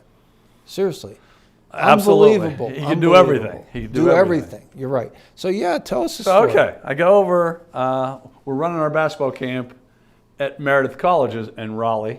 And just down the road is NC State. So I find out what time they're playing, and I go over, and I make sure they know I'm Devenzio's brother, so I get in the game. Sometimes it's bad to be Devenzio's brother, and sometimes it's good. In this case, it was a good thing. So I get in the game, and I don't think I'll ever forget this. First play, they give it over to Thompson, and he's on an isolation, and he's backing this guy down. Well, I didn't know there was kind of an unwritten rule there. I come from behind and steal the ball from him. First play of the game. And I'm dribbling down, and then I fake someone out at midcourt. Turned out it was Norm Sloan's son. He was the manager of the team. But I didn't know that at the time, because Montytown and Burleson were in this game. And Phil Spence and some others. But I didn't know the guy I just faked out was the frickin' manager. So I remember thinking, man, these guys aren't any better than Kent State. So I come down, and I'm going to lay it in. I'm thinking, yeah, I just killed it. All of a sudden, I don't know where he came from. He blocked my shot with his elbow, I think, and then kind of curled it and threw it back, and it just, one play like that can just screw you up mentally. I don't know that I scored the rest of the afternoon. I was jittery. An elbow block. Yeah, that's absolutely. I think that's one of the worst blocks ever. I've seen it in person one time down at the Palumbo Center, and it tends to deflate you. I think if you're on the receiving end of an elbow block, well, you can speak of it. You were. I never was, because I learned how to pump fake, or else I would have been embarrassed. Yeah, but you didn't see Thompson coming. I didn't see him coming. No. I thought I had beat everybody down the court. Right. Why would I think that, though? David Thompson. Yeah. You're on the court with David Thompson. Yeah. I mean, this is superhuman basketball player. And I should have been smart enough to know. I knew he was a superhuman player. Why did I think I could dribble down the court quicker than he could run down the court? But I didn't think that. I just thought, yeah, I'm kicking these guys' butts. And I wish I could take that moment back. I might have been like when I played with Bobby Jones, that things would have gone better. But if I would have just passed that ball off at the beginning. But that number one, it deflates you. Yeah. For that moment, but it deflates you thinking, wow, I'm not as good as I thought I was, because right. I never blocked anybody's shot with my elbow, So, yeah, that's my...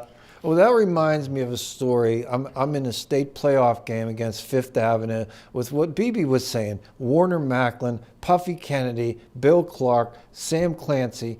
And so one of our guards, he goes baseline, and I'm about maybe 10 feet from the basket, right on the paint line, and they pick him up, and he dishes it to me, and I see opening. It's just open, right? And so I'm like, I don't think I'm going to go any further. I'm going up for a jump shot. I think I'm going to try to bank this in, and it was a pretty easy shot to take. I go like this, and I'm like, this is good. This is going there. And all of a sudden, this hand comes flying off the other side of the paint, and he comes across and goes, boom! And I didn't see it. I mean, he just leaped out from nowhere, and the ball goes up into the stands. And the Fifth Avenue crowd, when a big block, they really love the big blocks, Sure. the fans, right? And they're like, oh! And I'm thinking to myself, what just happened here? I didn't see that guy. He wasn't even in my space. It was wide open, but then I just took a nice little stroke, and then bam! And the effect that it had on me was I thought, I can't go to the basket. I mean, you go to the basket against that, it's going the other way. Yeah, so I stayed outside and shot the ball from the outside. So that's the effect it had on me. Sure. And it had a similar deflating effect on you. It had a worse deflating effect on me. Worse? For that day, it certainly did, because, I was worthless after that, just worthless. Now. So David Thompson basically... So that's your association with David Thompson. I have a postscript. Oh, do you? Okay, you ready for this? Yeah, I'm ready. Okay, I found something where this is nothing to be proud of. I found something where we were on more of an even keel. We weren't on an even keel on the basketball court, obviously, but I used to go to downtown Raleigh almost every night and party it up. And I would run into him quite a bit. Did you? And that was part of the reason everyone knows Michael Jordan that's listening to us right now. And a lot of people don't know who David Thompson is that are listening to us right now. That is the primary reason. What is the primary reason? Him being a little bit more of a partier than he should have been. Oh, really? Yeah, yeah. He still had a good NBA career, but I think he might have been, like right away, you knew who he was and said superhuman. He would have been, everyone would have known him like Jordan, I think. But yeah, he like I said, I'm not proud of it. He and I were on the same level as far as that goes. Did you socialize with him? Sometimes, yeah. So what kind of a guy was he? A real good guy, real good guy. But He liked to have fun. he liked to drink and he liked to smoke weed. Yeah, so he didn't get, what you're saying is he just didn't realize his potential. Correct. Yeah. Correct. Or, I mean, he was so, we talked about this kind of before, he was so physically gifted, he probably thought that would never catch up to him. And it didn't in college, because I was with him when he was in college. But then when you get to the pros and people are at least close to what you can do when you live that lifestyle, it catches up to you. Yeah, so that's amazing because his ability, it almost seemed was similar to Michael Jordan, really. He probably could maybe even outleap him. Who knows? I mean, they were just incredible. But Michael Jordan, he worked himself into being really the greatest player of all time. Absolutely. You know, Absolutely. I think it's inarguable. Yeah, myself, I agree with you. You know, Some people would argue with us, but I'm sticking some with of the those guns. LeBron people. Yeah. But we saw Michael Jordan, and we saw the whole thing. And that guy, what he did, when you go to 6 championships and win 6, it's not like his team was like the super team where they're bringing in all these big stars. I mean, he had regular lunch pail players on his team. Yeah, Scottie Pippen was tremendous, you know, and Dennis Rodman did some great things rebounding-wise, but he wasn't loaded up with a cast of characters No, there. and I know this for a fact about Jordan. He might be the best competitor of all time. In almost any team that plays in the history of the world, by the end of the year, the second team and the first team, it's a close game because the second team knows all your moves, and sometimes the second team wins toward the end. The second team never won at North Carolina or with the Bulls, and I've got these from real good sources. Jordan just wouldn't let it happen. He just, even in a practice game in the middle of February, he just wouldn't lose, and he wouldn't let his team lose. Well, there's a great moment in the documentary of the Dream Team. I don't know if you've seen that documentary, but Larry Bird had some back problems, and Magic took one team and Jordan took the other team. And they split them down the middle, and they put Christian Laettner. They just said, go sit over there, because they didn't even think he was really part of it. I don't know why they put him on that team, but they did. And so I guess they thought they needed a college player, and he was a phenomenal college player, but he was sort of a misfit on that particular team. And so Magic tells the story that they were really getting the best of Michael Jordan's team, and he was talking trash to Michael Jordan. Well, Michael Jordan doesn't take well to that, right? So in the second half, he just put it to Magic Johnson and his team. He just took it to him.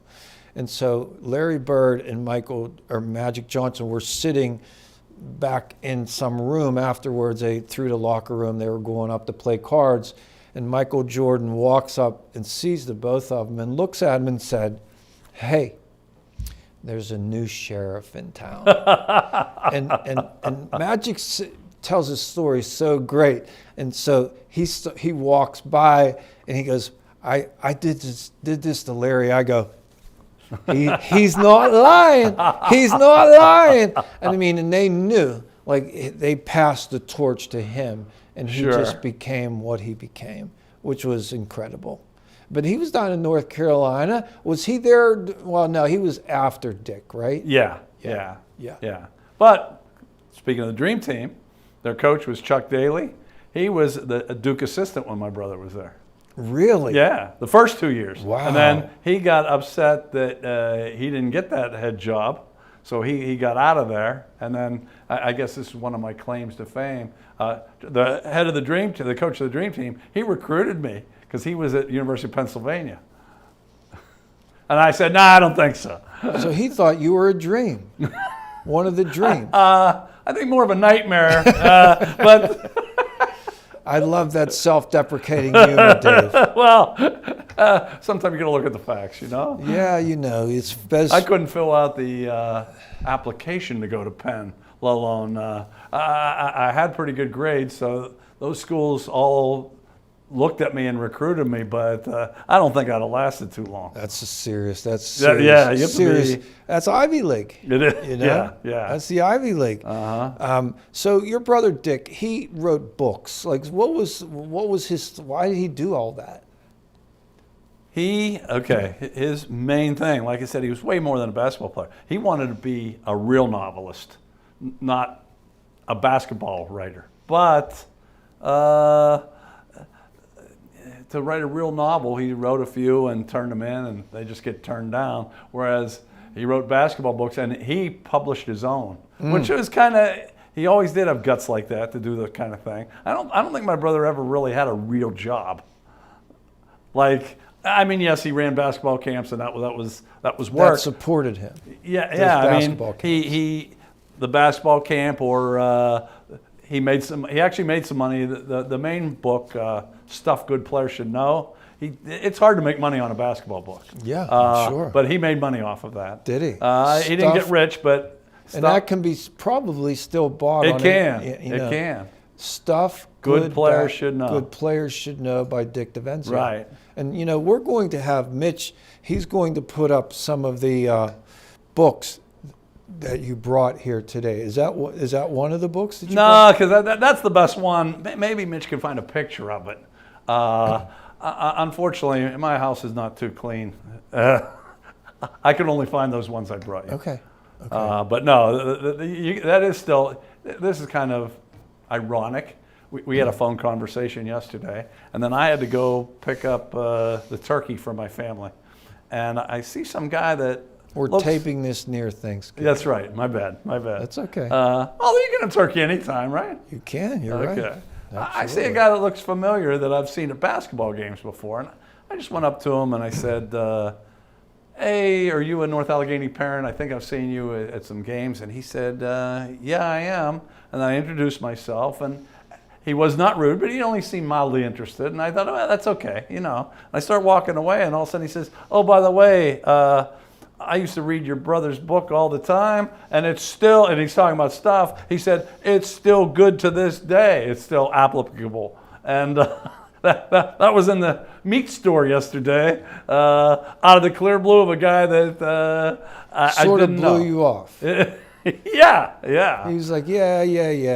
But then I think something clicked in his mind and said, wait a second. Exactly. That's Dick Devenzio's brother. I don't even know how he knew I was a brother, though. I mean, I know Devenzio's not like a real popular name, but... Well, but you're talking about up near N.A. now? Yeah, which is where I went, but I don't know if the guy knew me. I don't know. But anyway, well, his book got mentioned. More people know you than you think.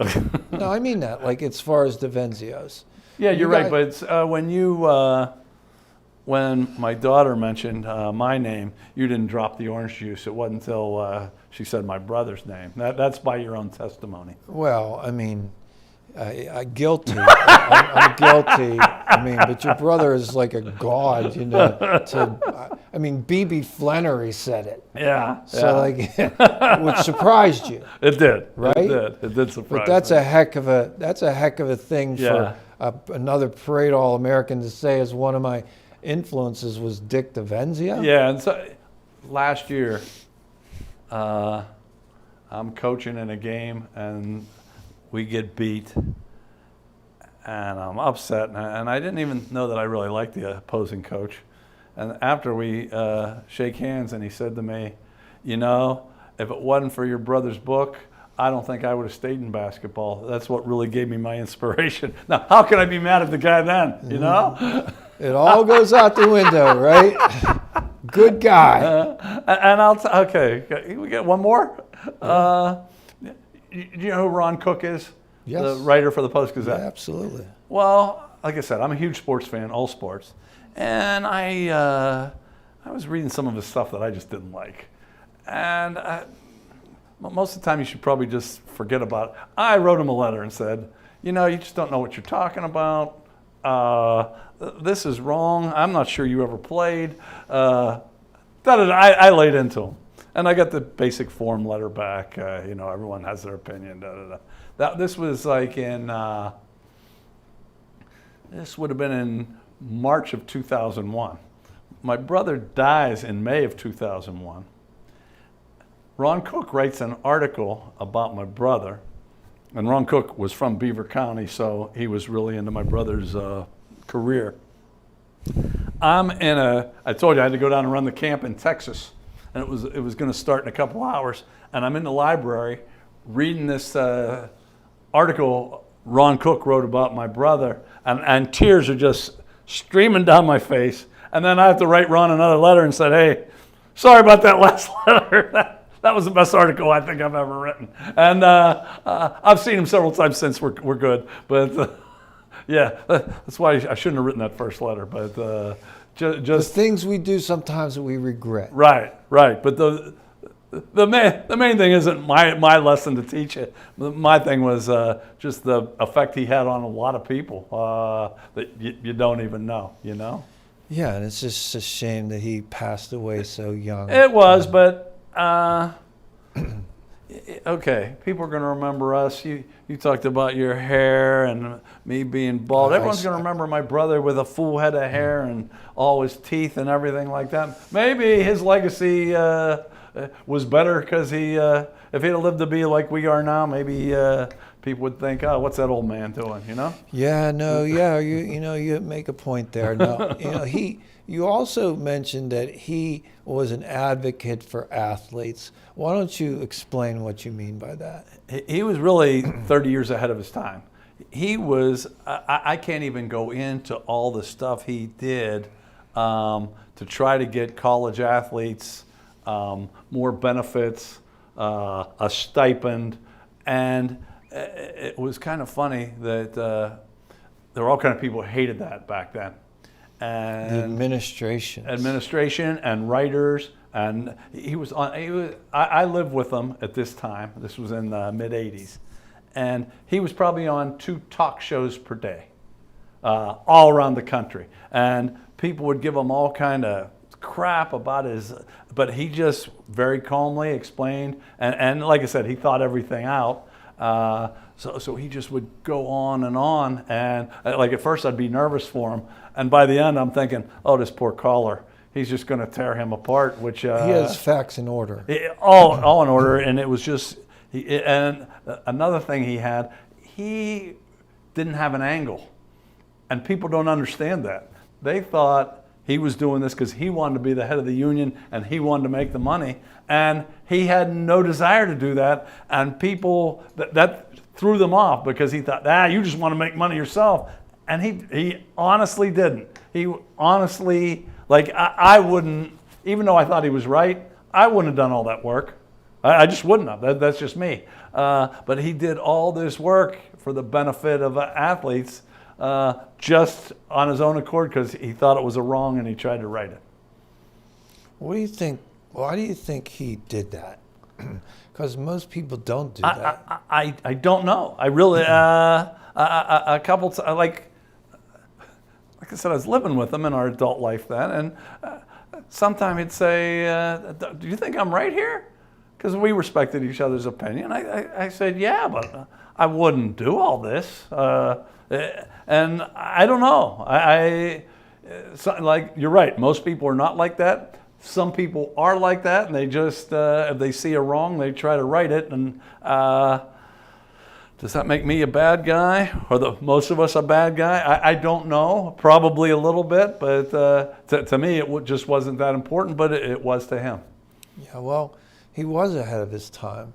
Definitely. Now these guys are getting paid, and it's like the Wild Wild West. Absolutely. With NIL. Yeah. What's it say, Dave? What's it says say? 90. So 90. we're We're past, aren't we? Yes. You guys just keep rolling. It's just, I bring in this Dick Devenzio brother, and then we just go off on all these. We do. But you're such a great storyteller, and I just so glad that you're with us today. What is Dick's connection to Myron Cope? Okay, it was during that time when he was on all these talk shows, and I'm in North Carolina with him, obviously, and he's going to be on, I forget, did Myron work for WTAE radio back then? I don't know. But Myron calls up and says, hey, this is Myron Cope, and he didn't think Dick would know who he was. But Dick's, he grew up like the rest of us, huge Pittsburgh fan. Huge. So Myron Cope was larger than life. he was, but Myron didn't. He said, Dick, I'm a reporter out of Pittsburgh, Dick comes back with, are you kidding, Myron? Deck the Broncos, you're just Yonkos. They're just Yonkos is one of my favorite songs. And as it turned out, I don't know if you know that song. No. Okay, it was when the Steelers would play the Broncos in the playoffs around Christmas, and Myron, with that crazy voice, had this song, Deck the Broncos, they're just Yonkos, and he would go on, and as it turned out, they were playing the Broncos that week, and Myron said, well, I wasn't going to sing that till tomorrow, but I guess I could sing it tonight. And my brother and Dick said, yeah, my brother's here too. He wants to get on the other end to hear you. So Myron sang that song a day early, just because Dick wanted to hear that that night. I was thinking about Myron Cope recently because all these people in Pittsburgh have this major animosity towards Chris Collinsworth. And I saw a documentary on him and how much he prepares for these games. Like, he really knows these teams. And he kind of amazes me when a play is done. Like, he's saying, oh, but did you see this one do this one and that one? I'm like, that play just happened. How do you see all that? But I think he's good. I think he teaches me things. That's what I love in broadcasters, when they teach me things. That's why I love watching baseball games, because these guys, Steve Blass, he will talk about these little things that the pitcher's trying to do, and the batter and the catcher. And interesting. And Bob Walk's good at it too. Yeah, he's good. But I was talking to this young kid recently who played baseball at Allegheny College, which is a great academic college, by the way. Sure. Not everybody knows that. But it's really, really rigorous. And this kid did not like Steve Blass. And I said, why don't you like Steve Blass? Because, geez, he won the World Series in 1979. He was fantastic. Or no, 71. 71, yeah. And even he was so good, but even Roberto was so much better, and he got the MVP. But he said that because he doesn't even talk about analytics, and I'm like, okay, I get it. Baseball's analytics, but that's how the young kids were really sort of forming their opinion on Steve Blass, which I didn't get, but he told me. So my point to you is this. I'm talking about Myron Cope. Myron Cope was a homer, okay?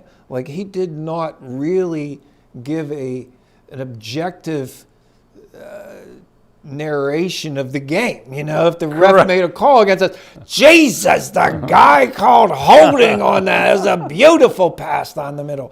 And that's the first time I ever did Myron Cope. That was pretty good. Oh my gosh, it's just, and he's been going a long time. Well, thank you, Dave. All compliments accepted. Because there's not many that come, so all compliments accepted. But the point I'm trying to make is that Pittsburgh fans were kind of totally brought up, sort of like Bob Prince. Absolutely. Bob Prince, the day that he didn't do the game, I thought it was the strangest thing in the world, because I literally was a kid. It was Bob Prince, and then boom. And I remember listening to that game, and it didn't sound right. And I didn't even listen to the whole game, because I couldn't get in my brain how much Bob Prince was ingrained in me. But Myron Cope has such a huge fan base here, that now we don't have him.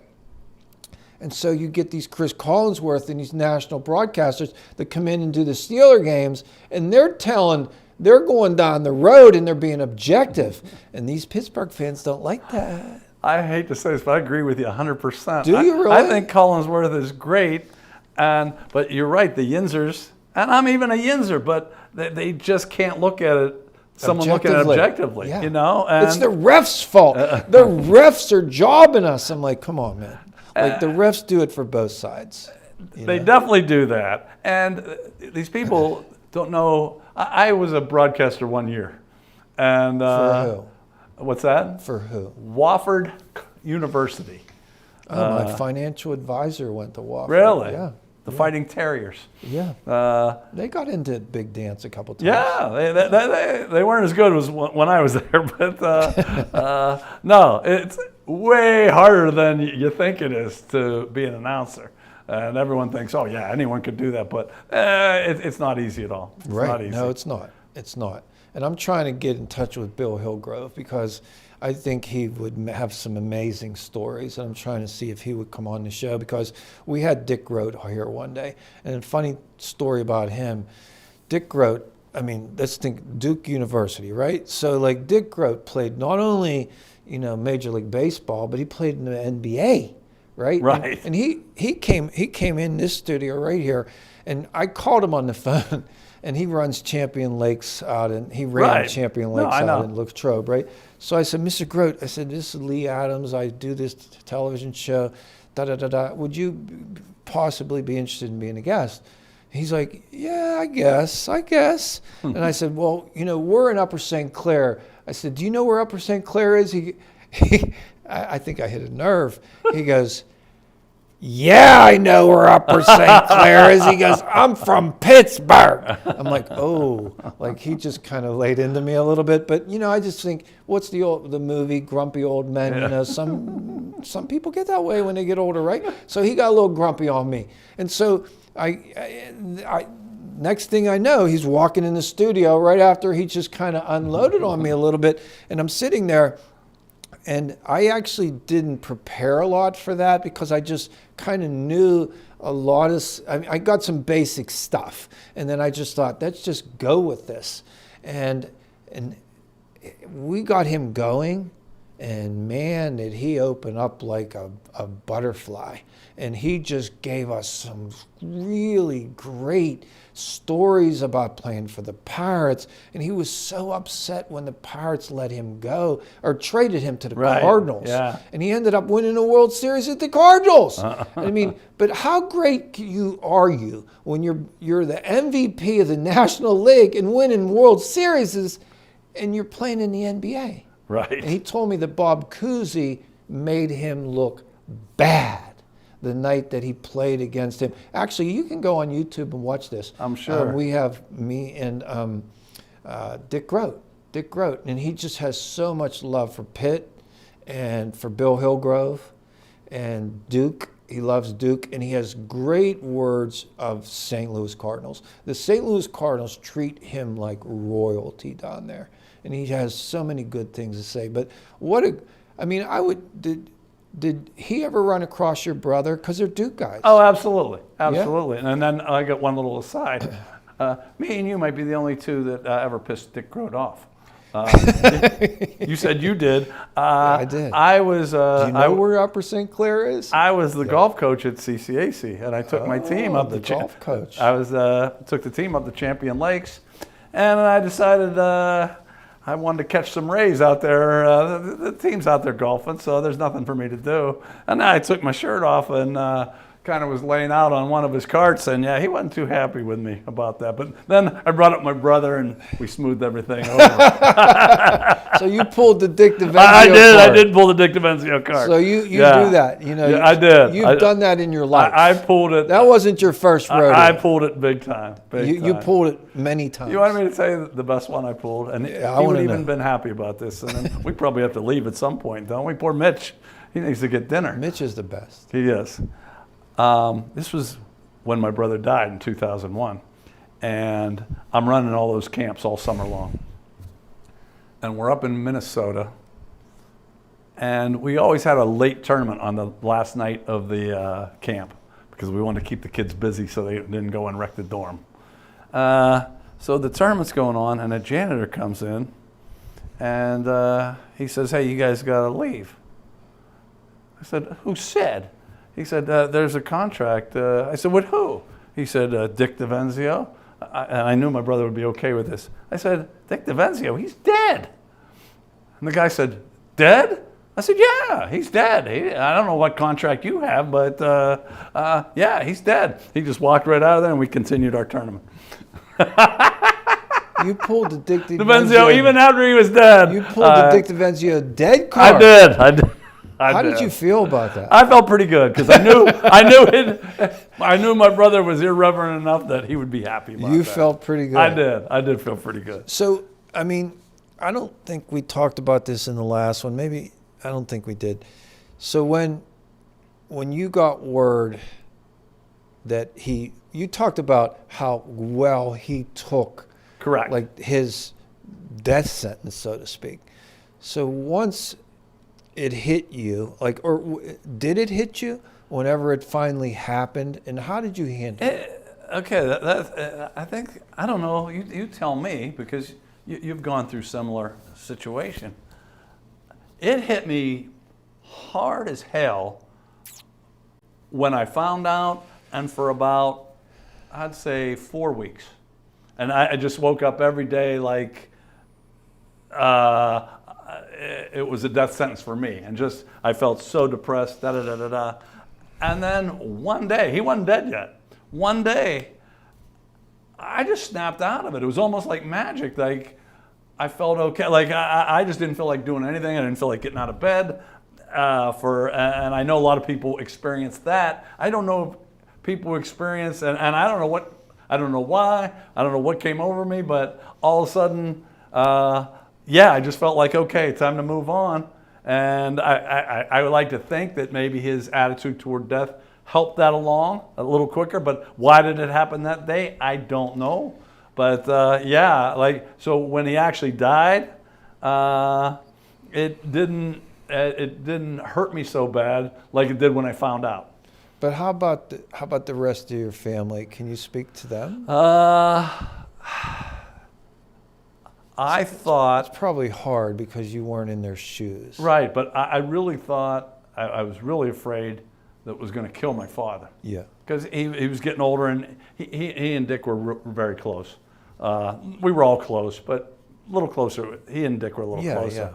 Yeah. And I remember when we found out, Dick went up to Sloan Kettering for one final, that's the cancer hospital in New York that's supposed to be the best.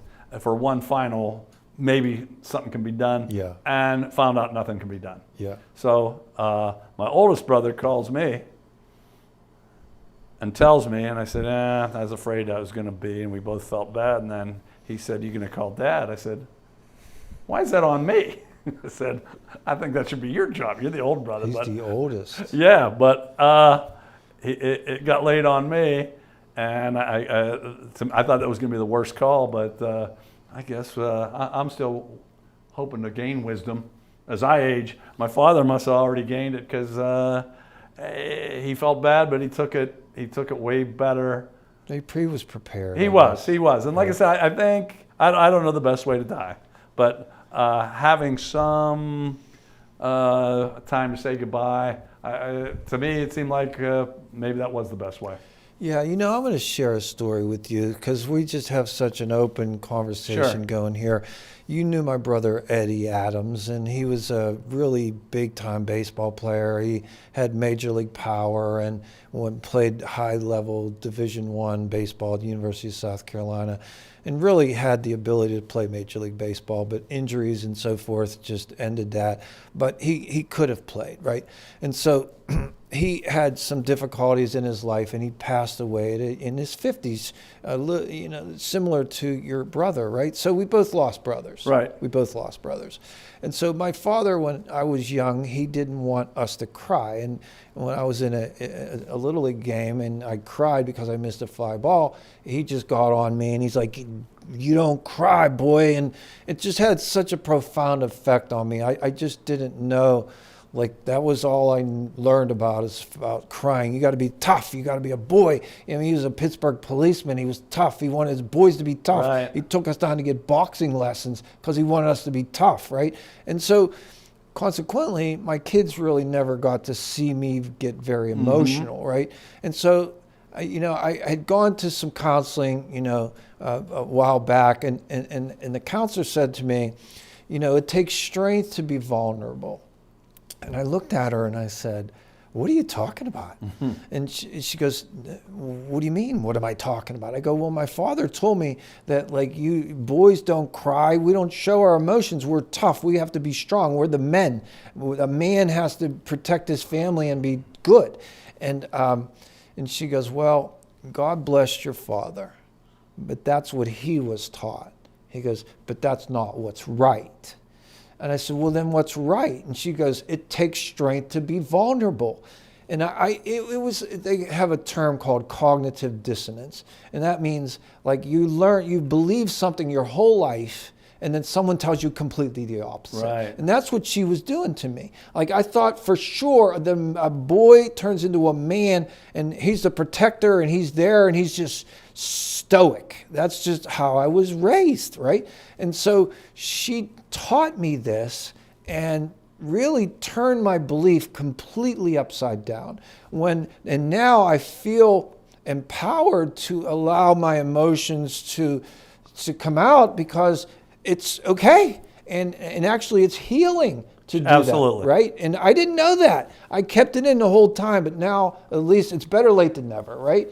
And so what really gets me is when music comes on. Music can trigger my emotions. It's just how it is with me, Sure. right? And so when my brother passed, and I saw him in we found him basically, and then in the casket and all this, no cry, no cry, no cry. We get to the funeral, and they start playing music. And it just all comes out of me. It all comes out of me. And my kids were sitting behind me because I was with my mother and my brother and sister, and they were behind me. And I turned around specifically to let them see their father cry, because I didn't show them a good role model to give validation that it's okay for you to show your emotions. So I thought, well, they never seen it before, so let them see it. And I turned around specifically for that, to hopefully give them the green light that it's okay to do that. Like, that's your brother. Like, I grew up with him. He's 2 years younger than me. We played on ball teams together. We won championships together. Like, we had really great moments in our life. And now he's gone in his 50s, and it was devastating. And I bring that up because I know you were very close to Dick yourself. For those 4 weeks that I told you, I probably cried 5 times a day because I was a crier. So And, you're comfortable crying.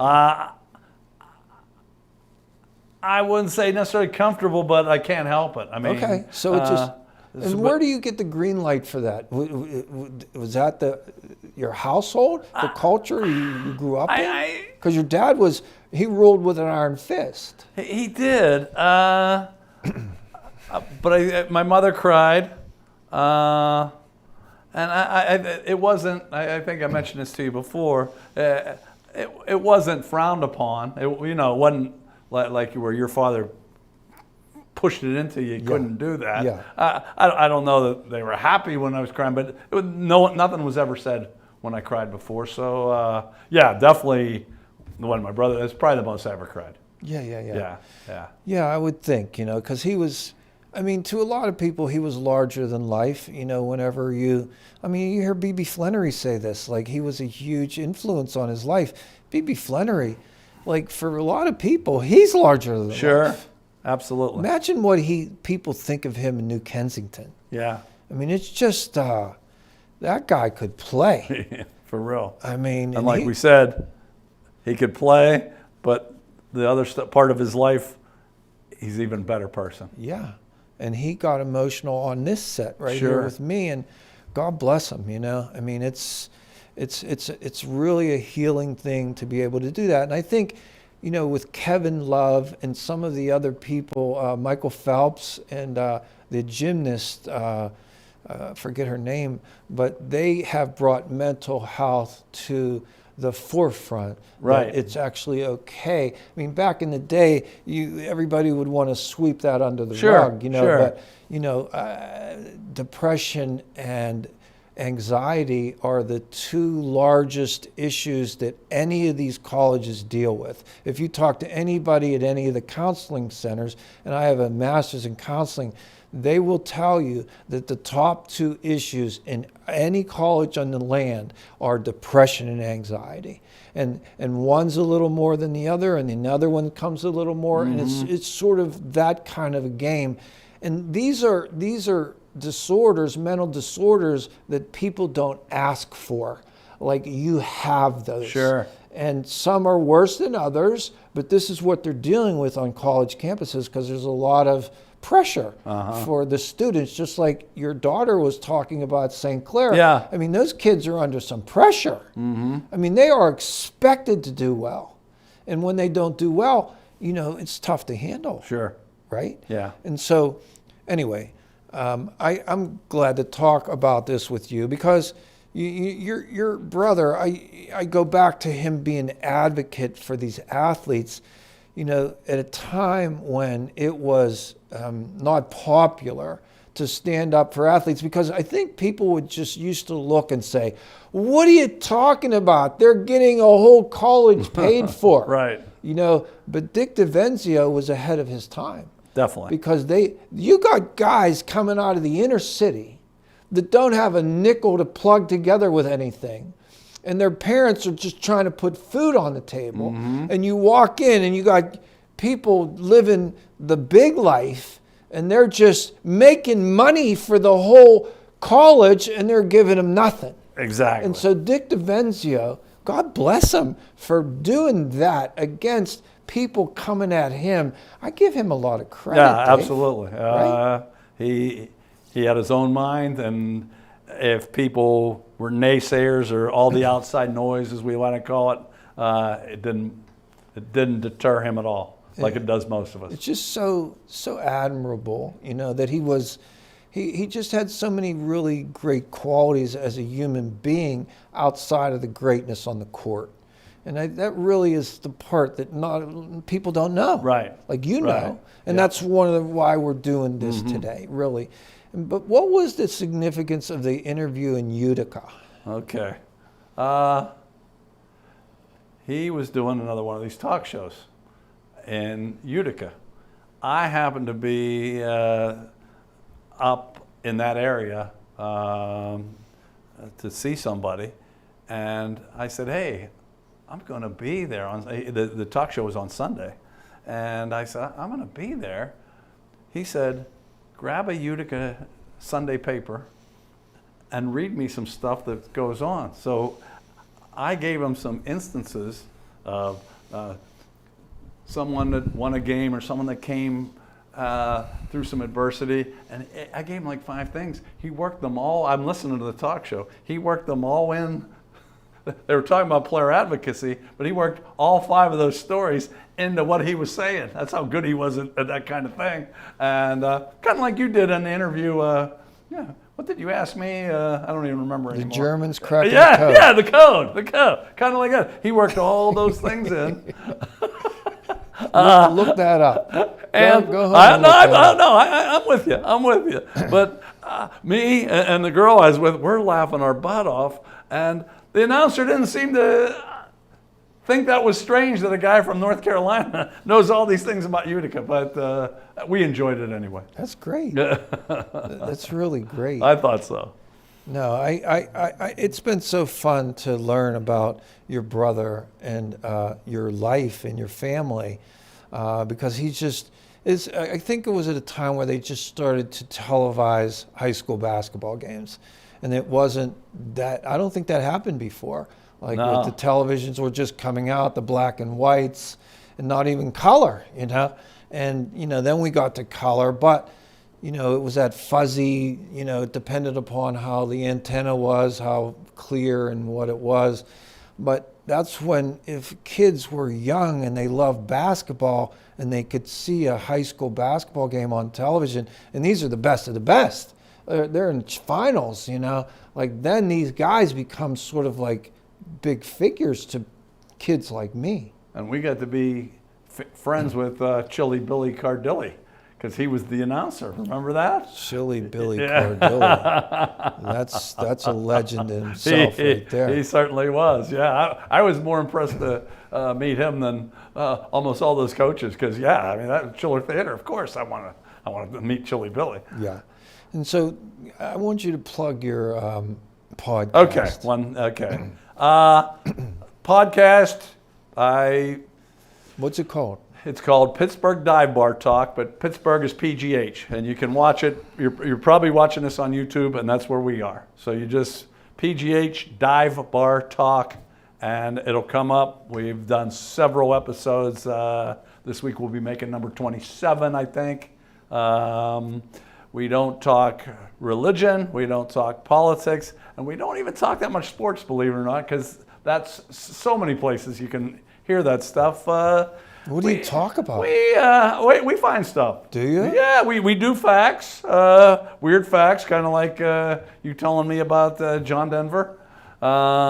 We do, and we just kind of talk. If you ever hang out in a bar and hear what they talk, that's what we do too.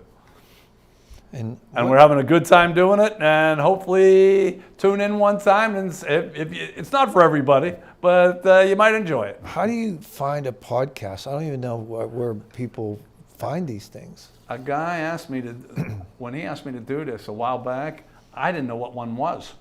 And then all of a sudden, I had some changes in my life, and all of a sudden I had nothing to do. And I said, hey, I got to have something. But all you do is you go to YouTube. Now, we do have a website, pghdivebartalk.com, that links you to all that stuff. But if you just go to YouTube, there's a place to type that in, just like there is. I found you yesterday the same way. And you just type that in. If they're watching, they know how to do it. It's just us old people don't know how to do it. And so you have this going, and it's something that you enjoy. This is the first year I haven't coached in probably 40 years, and I thought that was going to be a horrible thing, but I've kind of turned my coaching passion into being at least trying to be a successful podcaster. So, and like I said, whether we're successful or not by whatever definition, I have a buddy that does it with me. We're enjoying the heck out of it, and hopefully someone will tune in and enjoy it also. That reminds me of my brother's son, David Adams. He played linebacker for Central Catholic and holds the all-time most tackles down at Central, which is quite a feat because they have so many great players that come through there. And then he got a full scholarship to Notre Dame. But when he was training, he was trying to train to go to college. And, he's exactly like what you're talking about with Dick. Like, he works so hard, right? And so when James Franklin brought my brother and him into recruiting into his office, there were 150 recruits at this event, and there were juniors and seniors. And he said to my brother, we have 150 kids here. David's a sophomore now. There's a lot of juniors here. We're only offering 5 today, and we're offering your son. And that's going to make you feel good, right? Absolutely. Right. And he said, and he was talking about David, and something came up, and my brother looked at James Franklin and said, you have to understand about David, like when his friends are going out to parties, he doesn't do that. Like, he's working out. Yeah. And he's worried about his studies. He's worried about working out. He's not out there partying, And so I guess there's some commonalities to Division I athletes. Definitely. Right? Definitely. And, the great ones are definitely not doing the David Thompson thing. Right. Like, they're not at the bars. Uh-huh. But David Thompson had so much going for him that he just, he could get by just but what God gave him. But there's very few that have that kind of talent. Most people have to put in that extra time, or they're not going to be successful. Yeah, exactly. And so, that's I think one of the things about sports is, what the kids, I just love sports so much. And people ask me why. I said, well, I played baseball and basketball at Penn Hills. I played baseball in college. And I think back in my life, had I not done that, those experiences that I had, none of them would have happened. First of all, I'm playing B.B. Flannery on a court in front of a packed, overflow crowd at Valley High School, and he's coming at me. And I'm like, I'm backpedaling, and I'm trying to hold the ship together, and this was a problem. He was a problem. Yes. But actually, when I look back at it, it was a really great experience. And now I sit here and talk to him in my studio. But I would not have had those experiences, and I would not have met the people that I met had I not been involved with that. So when I raised my kids, I told them, I said, I don't really care what sports you play, but you're going to play. Yes. Now you pick what you want, but you're going to play. And then once you sign up, we're not going to quit. I mean, that's just the basics. And I think sports just gives us a foundation of some great life lessons that we can take and really help us become successful in life. I mean, what do you think about that, Dave? Oh, absolutely. I was the same way with my kids. I said, you don't have to play a certain sport, but you're not coming home and sitting, What's that say, Dave? That says it's time for us to go home. Okay. That's what it's saying. Okay. Well, I really enjoyed you and coming in. I mean, we did some extra time, and I told you we could do that because you're just a wealth of stories, and I think our best interviews are stories, because when you think of it, movies are a story. And why do people love going to the movies? They love going to the movies because it's a story. One, because there's a beginning and there's a middle and there's an end. So I think people in general are drawn to stories, and you have so many great ones. And I'm so glad that you could come and share them with me. I'm happy to be here. I had a good time. It was a really great day with you, and your daughter comes by and throws a little Upper St. Clair at us. I mean, and we got 40 minutes out of her. That was good. I mean, I didn't have anything prepared for her at all. And they're going to watch that 40 minutes and not this time, just so you know. Well, the Upper St. Clair students, that's right. They can pick and choose, but they got Mrs. Alloway today, the calculus teacher. They did. And I think she broke the seal. Or now we may just have like a stream of teachers come across. I sure hope you do. I hope so, because it's taken a long time to get the first one. Yep. But anyway, thank you so much for coming. It was a joy to really, I think I won't forget this day with you, because you just had so many wonderful things, wonderful stories to tell us and share. And I think the people, even if they really don't know all the names of all the people, I think some of the stories, there were a lot of lessons in a lot of the stories that you told. So I just want you to know how much I appreciate you being here. Well, nice being here, and I wish you continued success, and I hope you make a decision on your fashion here sometime soon. Yeah, I mean, I need to go back and forth.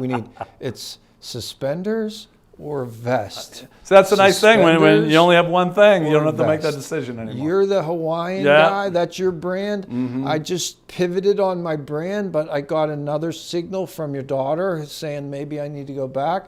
So I'm not sure. I mean, we knew what to do on a basketball court whenever, we'd get pressured. We knew what to do because we'd have dribble with our head up. Well, with the fashion, we really don't know. We don't know. It's trial and error. This is not it's not our strong suit. But anyway, best wishes to you. God bless you and your family. And thank you so much for coming and spending your time with us. Good time. Have a nice Thanksgiving. Thank you.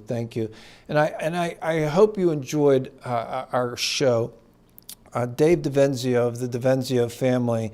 Anyone that does any homework, if you want to just know about basketball in Southwest Pennsylvania, or really Western Pennsylvania, the Devenzio name is front and center, as his brother was a parade All-American, first team parade All-American in the 60s. And the 60s was what an incredibly interesting decade that was. But thank you all for watching our show. And please consider being an organ donor, because if your father or mother or sister or brother or friend needed an organ to save their life, certainly we would accept it and say yes. So if we're going to say yes, there should be no reason to say no on a driver's license. And what you could do is you could save many people's lives by doing that. And I hope you consider doing that. It's been part of my family, and that's why I mention it. So anyway, thank you for watching. Please join us again for another edition of One on One. I'm your host, Lee Adams. Take care.